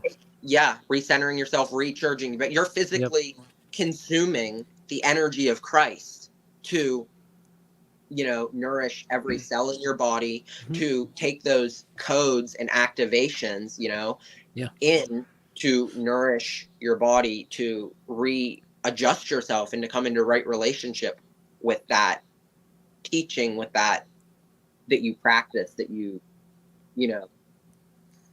Oh yeah, absolutely. Yep. I just wanted to touch that for a second, because I hear so many people who say that, and they really don't seem to understand it's the same Mhm. thing. And in every religion, I don't call myself a religious person. I call myself, a spiritual person. And I think that's the Right. best way, because But if you're religion, you're going to be trying to make someone believe a certain thing. religion is Larry based. Hose made it. Sorry, man. Larry! Larry just got out of work, man. Sorry it's so late and you're getting out of work now. Ugh. But hey, good to have you here, brother. Modern Good. religion is based in fear. Yeah. Well, control. Control and fear. Those are the two big things. But what I practice, it's not based on fear. It's based on love, universal love. And that's what connects people. It really Well, is. when it comes to the problem that occurred is that, you know, a lot of these, especially within the American church and the modern church, they use fear and hellfire and damnation, so to speak, right? Everybody's always heard that same trope over and over and over. And they use fear to manipulate, fear to control. And the problem is that fear and perfect love can't coexist. If God is perfect love, then that means there is no fear in God. And if God is within you, then that means you're fearless. And You know what I that, mean? So like yeah. the fact that if they're saying that as for using the Christian faith as a basis, Mhm. if you're proclaiming Christianity, then you're proclaiming Christ in you. And if Christ is in you, then God is in you. And God is perfect love. Therefore, you are fearless. Yeah. By And nature, by default, because of what is in you.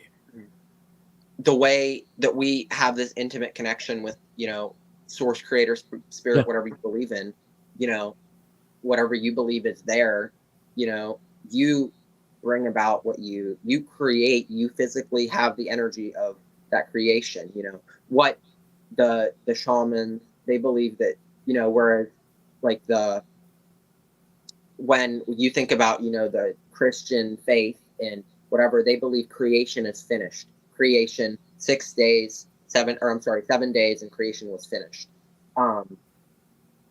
But whereas we believe, and we even take into ourselves with these specific, you know, initiations, we merge with the creator and we take the role of the creator to create.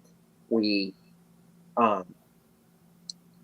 bring ourselves into, you know, relationship with the divine, and we really connect with that. And even, you know, something as simple as taking that rock and having somebody blow, you know, something into it that they have, you know, been traumatized by something, that can have such, it's like a ripple effect. If you throw it into the water, those waters ripple, but so does the person. It's just like, it can change so many things for the person that you don't realize, but they do. Yeah. And that works even in with the skulls. The way that I see the skulls, I see them as, you know, the way it was explained to me is that they function as like an antenna. You know, when I put my hands on the skull, or any skull for that matter, I see it as an antenna. It's like a beacon. It's like, It's an hey, interface. spirit, I'm here. You know, Yeah. I see them as, you know, like an antenna to spirit. Yeah. And I do think that. I mean, it is an energy interface. That's pretty much what I got by when, I'm not kidding you guys. When I held it, and it was intimidating first. I'm not kidding you. But when I did touch that thing, and the only reason I touched it was because I literally got a message in my head. It's okay. Go ahead. I'm like, well, all right then. So I put my thumbs on it, and when I did, yep, it felt just like there was a pulse. And I'm thinking, oh, wait a minute, that's my own pulse. That's not. No, it wasn't. It was completely different. And then I told Cole about it afterwards, and he's like, oh yeah, people they've said that they felt it before. I felt it before. I'm like, oh, okay, all right. Yeah. Well, And specifically, I've never felt that with anything. Specifically with this no, one, never. It's like a second heartbeat. And Yeah. I've literally put one hand on it and one hand on my heart because I was so convinced I was feeling my heartbeat. And then I thought I was gonna die because I thought I had 2 heartbeats. But Well, no, you just be a Time Lord. He's a Time Lord. He's Which the makes more sense than you could possibly imagine, actually. But yeah, that's for everybody who's new and with us. Could you bring the skull forward and let everybody see the skull? Yeah, we again, got some new please? people. Because we've got a few new people that's jumped in. So you can go back and watch this episode and learn everything that has been shared with us about this basalt skull that Cole is the guardian of. But there's your up close look for everybody who's new with us. It is an ancient artifact. Yeah, it's actually hollow inside, which is amazing. And we're going to be doing some. So Can I share the most interesting thing to me about this? Because I haven't even told Ron about it because I was wanting to wait Go for it. until we had you.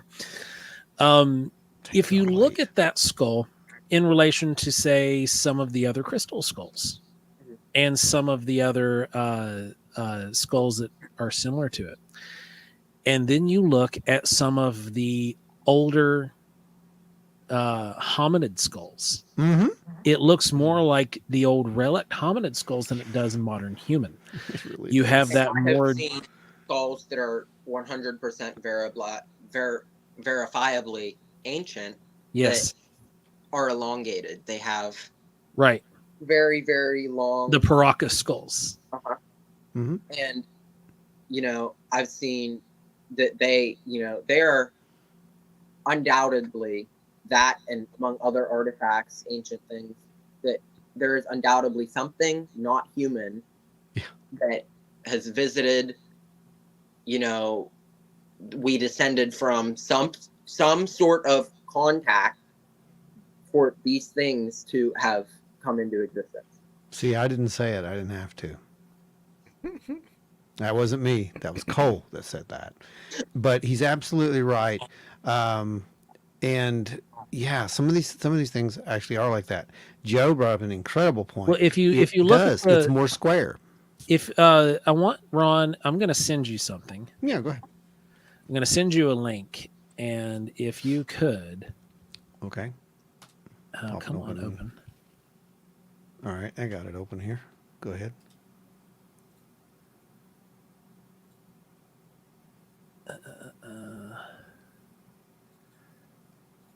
If you could snag this picture and bring it up, this skull looks much more like the basalt skull in Cole's possession than Oh, human. geez. Oh, yeah, it does. It is Homo naledi. Oh, wow.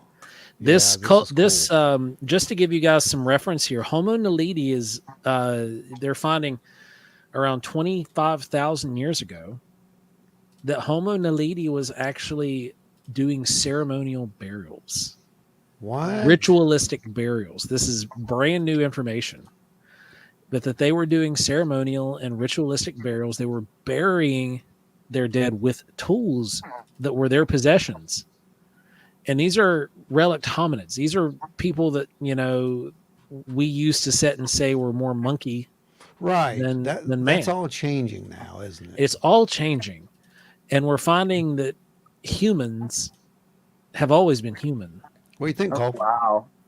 Yeah, that's very, very. The cheekbones are very, very. The cheekbones and the shape of the jaw, the lower Oh, jaw. Yeah, Not And the hole in the especially, jaw. how the sides curve Yes. and go back. The- That's the- very, very. where it's curved and where the points of the lower mandible are.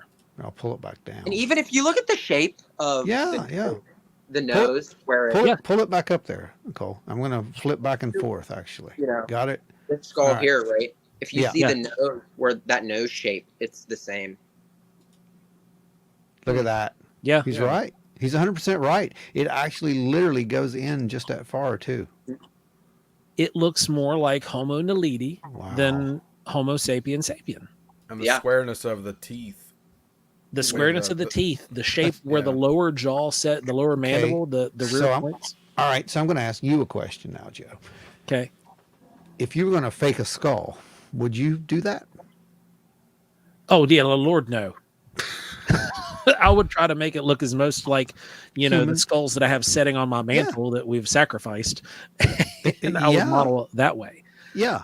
But that means that whoever engineered this skull Knew what that looked like. knew what Homo naledi's skull looked like. Which Think of it that is- way. That's a possibility. I don't know. It's more interesting when we consider the shapes of the other crystal skulls. Yes, then. when you look at the shapes of the other crystal skulls, they are very much Homo sapien sapien. some They're are. modern human. Some are. Yeah, Some are- some are, and some have the Some elongated are skull. not You're human right. at all. But What was that, Cole? some are not human at all. Yeah, some of them are not human at all. Yeah, I agree with that. But Absolutely. and even just you were talking about like the quartz before.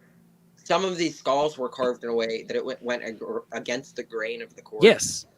and Mhm. you can't carve quartz in that way because it'll shatter.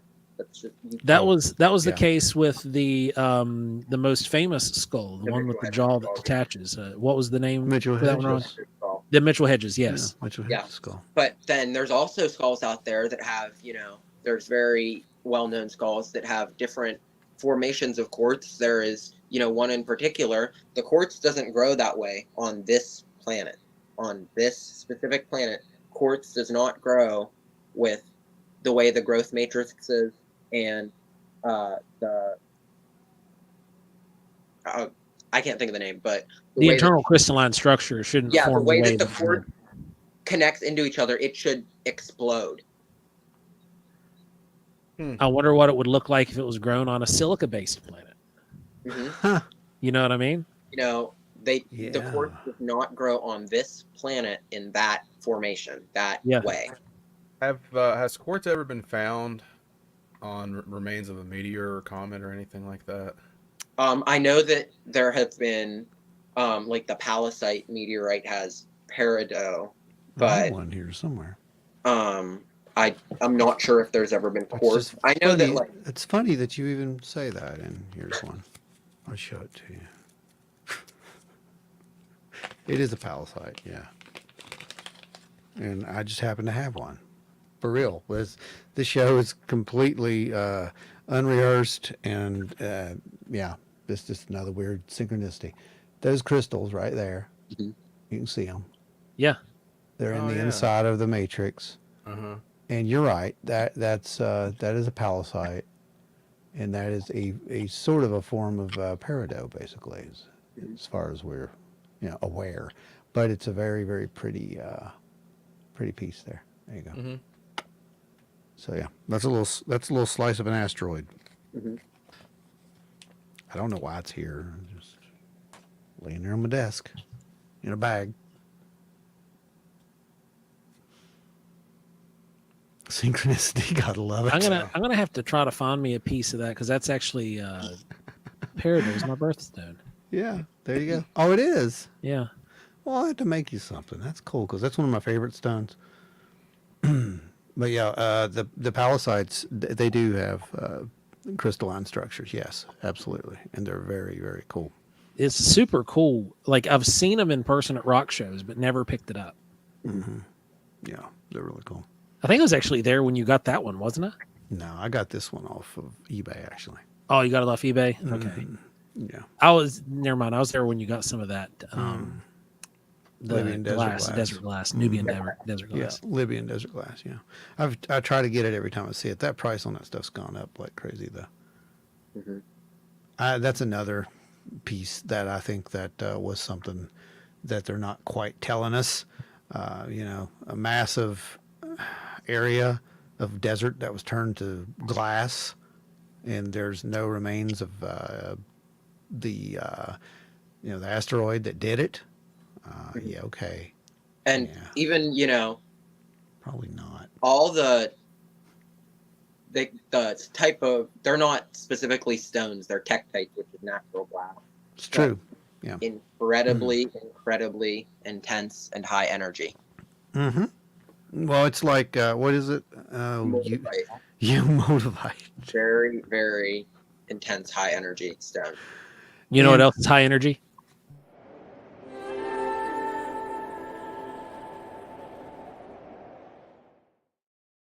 Is this the first time someone actually summoned the Sky Daddy? It is.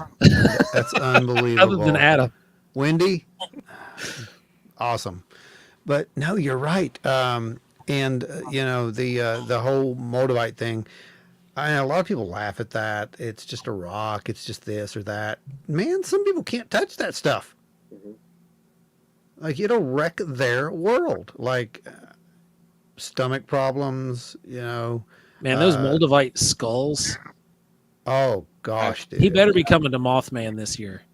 I gotta get a hold of him and see if he is gonna drop by. But yeah, He sent me a message on my birthday. I need to check with him. he's a cool guy. Luke. Yep. Like Skywalker. That's what he told us when we first met him. He was hilarious. but he made my day. I mean, him and those two little skulls, that was another synchronous event. I had those two. I Do you know the story? Did I tell you the story, Cole, and how that happened? This is With the great. two small skulls. Yeah, Yes. yeah. Yeah, you told me the story about those. Yeah. Such a great story. And it really, that's another one of those things that made me like, come to terms with the whole energy thing and whatnot. Just like, oh yeah, well, something's obviously up here. Something's guiding this whole thing. And it was very good. It was very positive. And, because I know a lot of people, they're on the fence about crystals and whatnot. They see them as some form of, like I said, evil or. And even so, they're used. A lot of people don't even know about. There are crystals, gemstones used in the Bible. Like Oh yeah, the Aaron, breastplate of priest. Solomon. All of the high The priests had breastplate them in of a Aaron, morning on their robes in right? a specific order. Yeah, they were in a specific order, but the way the way that they measured it, the precise measurements, I would say that is not just a breastplate, not just a piece of ceremonial wear. That he was given divine instructions. Oh, to they were to given make a divine communication device. Probably. There's a reason why it was all gold, because gold is conductive. Yep. Yeah, no, those were 100% created from divine inspiration, and they were made in a way on purpose because that's the way that they were instructed to make them. Mhm. And then the adornments on the altars the same way. Ark of the Covenant too. Mm-hmm. Yeah, a lot of this stuff disappeared. It was still common in the early church, the first century church, which it's where I'm most aligned with ideology wise. The first century church still had a lot of these things going on, and it was not until the introduction of Roman Catholicism that a lot of the I guess you would call them ancient paths were abolished because of their connections to the spiritual world and the supernatural. It created, wiped off the face of the earth. Initially, historically, it's claimed that they were initially put aside because it created confusion amongst these other outside tribes and whatnot that would be coming in. Like, for example, we'll just use the Scandinavian people, who were very supernatural, spiritual people who had their own rituals and things of that nature. But it was very confusing when you're trying to explain, oh yeah, no, we don't want you to do it this way now. We want you to do it this way. So you're going to change how this is done. You're basically doing the same thing. Those other belief systems, they're like some examples are like some of the saints, the Catholic saints, some of their deities were made into saints and given Christian names. Mm-hmm. Yeah, they were converted into saints. Yep. And you guys were talking about, Solomon. I mean, right from that one thing I was talking about earlier, the ever burning lamps. Solomon's temple was said to actually have a source of light, according to one of the things that I had found for that. It was from the Kebra. I'll read it right now for you. And it basically says, now that the house of Solomon the king was illuminated as by day, for in his wisdom he made shining pearls. In his wisdom he made shining pearls, which were like unto the sun, the moon, and the stars in the roof of his house. Think about that for a second. Mm-hmm. Yep. So the wisdom of Solomon literally is not just great ideas. This right. It's divine inspiration. Is divine inspiration, and he was using what they're describing. If you use ancient terminology and refresh it for today, what ultimately mock up to light bulbs. Light bulbs. Yeah. Exactly. And you guys remember, this is also in there, but you remember a few years ago when they found, it was under the temple of the feathered serpent. Yes. You remember when they found the cave, yeah. And they had the pyrite, but they had these little clay balls that were all around the area too. And it was, one of my speculation was like, well, and they had some kind of powder on them, if I remember right, but they didn't light up or anything. They just had a weird powder on them. What if they did at one time? Mhm. You know, because there is that possibility that we are dealing with. Yeah, again, there were people here way before us, and they were way smarter than us. You know, the Egyptians had batteries. Good, Anita. Yes, absolutely. A friend of Yeah, there mine was. actually built one of those in. I think it was either I think it was 12th grade, and it worked. Yeah, I remember the Babylonian battery they found back in what was it, the 80s? Baghdad battery. Baghdad Baghdad. battery. Yeah. Yeah, and they actually work. Yeah, you can do that yourself at home. Mm-hmm. It says, great show, guys. Very interesting. Looking forward to what coal will contribute to humanity. Oh, Um, us too. Anita says phosphorus glow balls, foxfire, etc. Yeah. Yeah, possibly, or something else that we don't have anymore.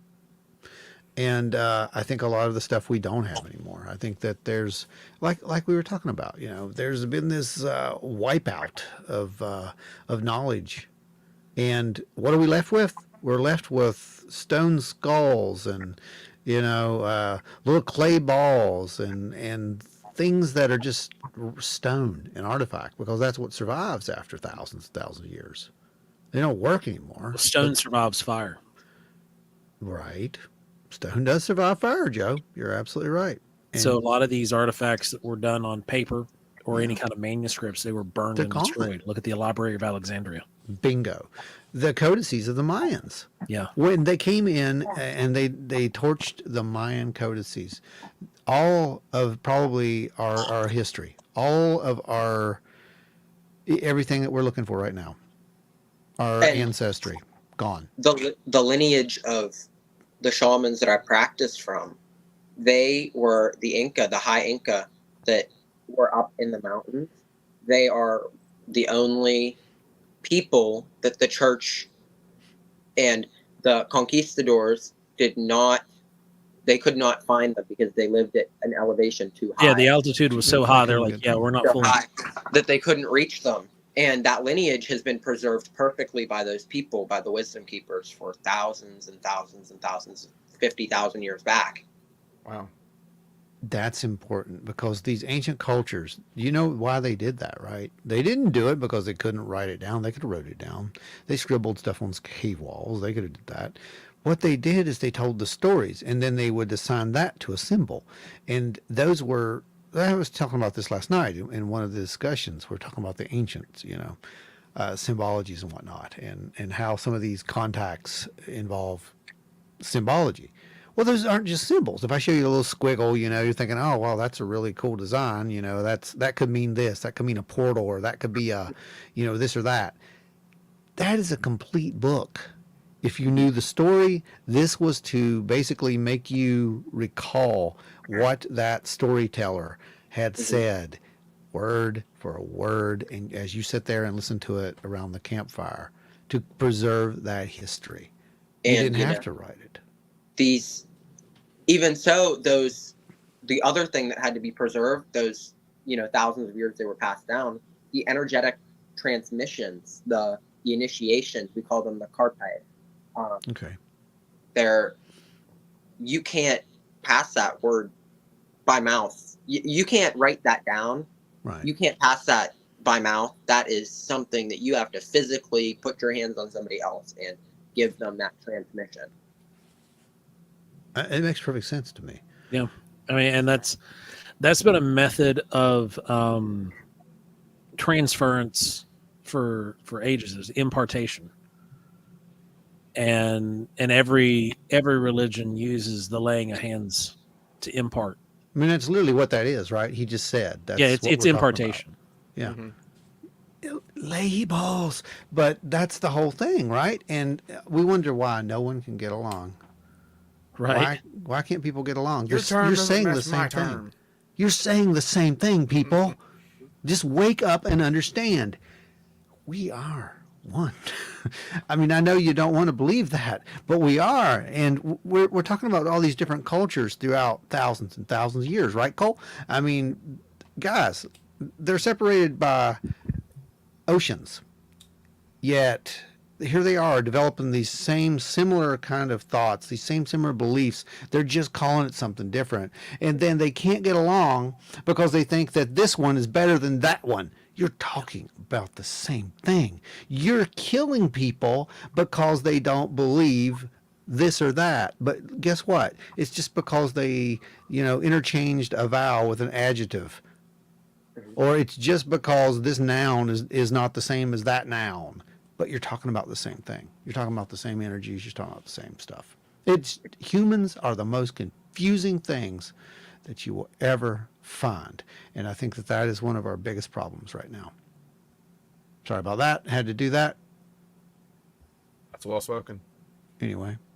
Anita said, we were supposed to see the similarities in these teachings when we came together. Instead, we wound up fighting like immature children. That's because we're humans. Yeah, we're humans. It's just look at what we do with new technology. Instead of looking how to advance society and advance humanity with new technology, the first thing we do is how can we kill with it? Yeah, it's absolutely true. And that is why I keep saying it's got to stop with us. It's not going to stop with them. It's going to stop with us. It's when we realize what's going on. And, the whole point being, like you were saying, Cole, energy, right? Mm-hmm. Energy's real. It's 100% real. Every single one of you tap into it every day, whether you go out and you meditate, whether you pray, whether you think really hard about something, that's energy. You are expelling energy into the universe. If it wasn't real, things like that, they're in very large government agencies would not do all these, experiments and, tests on it that are now declassified. A lot of people just don't know about them. Exactly. And if they do know about them, they're not going to dig through the 22 million pages to find it. Yeah. I was so happy last night when we got to the part when I was talking about SRI and the experiments, and everyone pulls their phone out and scans the QR codes. That made me very, very happy, because that means people are actually, they want to learn, they want to know about those experiments, like you said. And I think that did have something to do with conduct. I do think that has something to do with what we are and who we are, and how we interact with each other, the whole thing. But we also have to understand that, we have the ability, basically, to maintain that positivity. In the face of everything, we have the ability to maintain that positivity and literally create that world in a weird way. I don't think that that's science fiction. I don't think that that's a hokey religion, as Han Solo would say. I think that is absolute something that we all need to learn how to do. I think we need to learn how to turn off, this so-called darkness over here, and just fire up this nice bright little light over here that we've all got, each single one of us. We need to tune into the Force, Luke. Well, no, as Roger Waters used to sing in that one song, each small candle, Yep. Put all those little candles together, and you can light it up. And I think that's kind of where we're seeing humanity come to at this point. And I know that that's where a lot of the experiencers and the contactors, that was the message. That is the message, that we can be more. And I think that that's all part of it. I mean, again, that's my personal opinion, but, Cole, thanks for joining us tonight, man. Yeah. This has been a fun show. Thank you to everybody who's been out there in the audience, spending time and asking questions and being engaged. Thank you to all of our donors that continue to support the show and keep it for eons to come. Think Otos as well, Yeah, and Otos in the background there watching the show. We will make sure that when we do this investigation, that it will be documented. Everyone will get to see that. We're going to do that. So that is part of the whole thing. So that'll happen sometime soon, because we're actually getting ready to come up on our end of our season. Yeah, the end of the season is quickly approaching. It'll be here before you know it, and we'll have some time to actually do something. Yeah. So where are we at next? What's going on, Joseph? So those of you guys who want to catch us out on the road next week, now we're not speaking, but we are one of the hosts of the show. It is the Flatwoods Monster Convention. You guys can join us next Saturday at the Flatwoods Convention Center at the Days Inn. It's awesome. It's right off the interstate. There's already been, Larry keeping it free, baby. Larry keeping it free. Appreciate Thanks, you. Larry. You're amazing.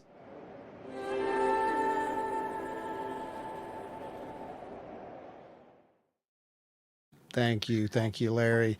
Yeah, every time you guys do that, like I said, you're paying for the show. You're making Yeah. sure that we can keep this thing going on. And I mean, last week you guys pretty much funded the other workshop that's going to take the paranormal workshop we're going to do next Yeah, year. getting some things going. So You we know. got some stuff ready for that already. Thanks to you Yeah. guys. Yep. It's your show, like I said. But yes, join us September 9th as Ray we Zemansky is going to be dropping some boy. information that is brand new, never been heard audio from the Flatwoods incident. You will definitely want to catch that. We've got Stan Gordon will be there presenting as well, along with Andrews from the Flatwoods Monster Museum, and Dave Spinks will be that there guy as over well. there in the end, Dave somebody, I don't know his name. And you won't want to miss any of these speakers. They're fantastic, and you're going to have an absolute blast. Following that, of course, is a show that you will find us setting under the tent. We are going to be down near the theater, and that is the Mothman Festival. This is the weird mecca for the world. Literally, people come from all over the world for this event. Yeah. Last year, there was 35,000 people, and it was an absolute madhouse. It was fantastic. It was one of the coolest things we'd ever seen. And we want to invite you all to come out and spend some time with us, stop under the tent and hang out for a little bit.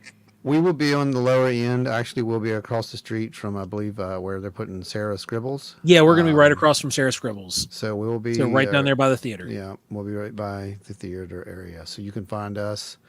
And we'll have some cool stuff. I've got some neat stuff I'm making that you guys will be able to pick up. And I got a few more paintings. And I have some of these little guys. Y'all have not seen these yet, but trust me, I get you these one-of-a-kind sculpts. They're fun. I'm having an absolute blast making these guys. I have not had this much fun making something in a long time. It looked like something I would have wanted back in the 90s. Exactly. That's how they came to life. So, you know, and Ron's making some amazing festival exclusive prints. You definitely want to find those. There's also going to be Ron's doing some special paintings just for that one. Emily Haynes, you can always go back and catch the replay on YouTube. Go watch the replay on YouTube. We appreciate you being here even for this last little bit. Just you know, share the weird. We appreciate you. Then the very next thing after Mothman, we will be making an appearance at a powwow. No. Yeah, because the in between Flatwoods and Mothman is the library. Forgot the library again. Yeah. Yeah, I always skip the library one. I know. I just forget the library thing. If it wasn't for Teresa, I wouldn't even know we were doing the library. That's how much you skipped the library. And I have the date in my calendar. 12th. I just always forget September about 12th. September 12th. September 12th. That's going to be Tuesday after next clock. Tuesday after next.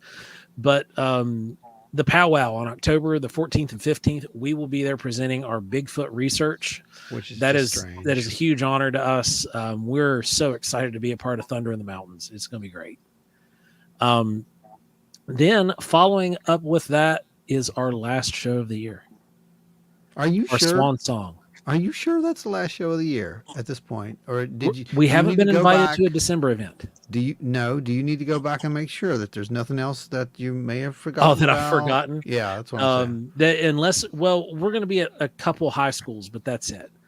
I know Winfield High School will be there, but I think that's it. That's going to be in November. All right. But then, no, I'm not doing anything in December. No. December, we don't have anything on the docket in December. So the very last chance that you will get to see us in 2023 is at CryptidCon in Lexington, Kentucky. We are speaking. We're going to be presenting a cleaned up version of a lot of weirdness. We're going to be presenting a lot of research. And you're going to get to see the full compilation of what the High Strangers Collective does. So you're definitely going to want to be at that lecture and come out and hang out. It's down in Lexington, Kentucky. Easy access, beautiful venue. They've done some remodeling, and it's an absolute blast. It's one of our favorite shows of the year, next to Mothman. It really is a fun show. Hey, I I mean- want to thank everybody really quick for coming out last night to St. Albans and hanging out there. I didn't get to do that at the beginning of the show at the paranormal discussion group. It was absolutely amazing. We packed that place. I don't know what the maximum capacity of that building is, but we probably got there. And it was a lot of fun. So thank you guys. Even the hour question and answer session after it was fun. So, guys, we appreciate each and every one of you all for hanging out with us the last few hours here on the show. Remember, we have a new show dropping in audio and video format tomorrow. It's a great topic that you guys have coaxed us into doing, and you've been asking for. Let's go ahead and talk about that. Talk about it a little bit. There's enough people here. We are going to have the Dogman show that you guys have been asking for. You heard it right. We finally put it together and did it. We looked at the case. We talked about some theories. So you will enjoy that show, whether you're driving in your car, listening in your cubicle, or watching it here on YouTube, all of which we appreciate greatly. Yeah. So if you want to support the show even further, come hang out with us at one of these events, pick something up and take it home. If you want to send in your reports or your stories, you can come on over to wildandweirdwv.com and you can click on the Report a Sighting tab. It'll bring you into a little file where you can, answer all the questions and send that in. Then one of us will be in contact with you. If you just want to send a story that you'd like for us to share on the show or just in confidentiality, you can send it to wildandweirdwv@gmail.com. Or if you want to come on the show like Cole did. If you want to come on the show, let us know. The door is always open. Ada Cox, last minute donator. Ada, thank you. We appreciate.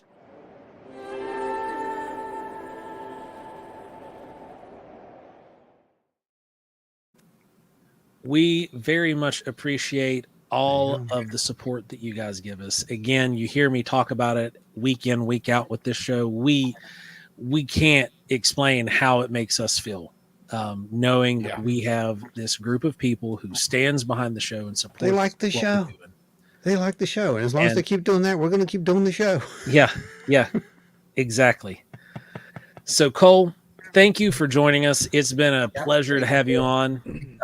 Looking forward to having you on after we do the paranormal investigation, and we'll do a full proper review. Can't wait for that. That's going to be a blast. I can't wait to actually meet you in person. I think Ron met you, and this will be my first time meeting you. We've hung out a couple of times now, so And so, guys, good job, good show, everybody in the audience. We love every single one of you, and remember, stay wild and weird, everybody. What? No witty little thing there at the end for these people? I mean, really? You're just gonna I'm trying. You're just gonna I'm end trying. it like that? Is your head hurting that bad? Yeah, the migraine's kicking my butt, but we'll get now. Show must go on. What's wrong with you? I know. Well, I haven't puked yet, so that's a bonus. The show must go. So remember, guys, if you're ever caught in the position where you're in a Incan or Mayan temple and you find a crystal skull, you just call me. It's cool. I'll come get it. Ron will come get it. I'll come get it. Let me go. Stay wild and weird, everybody.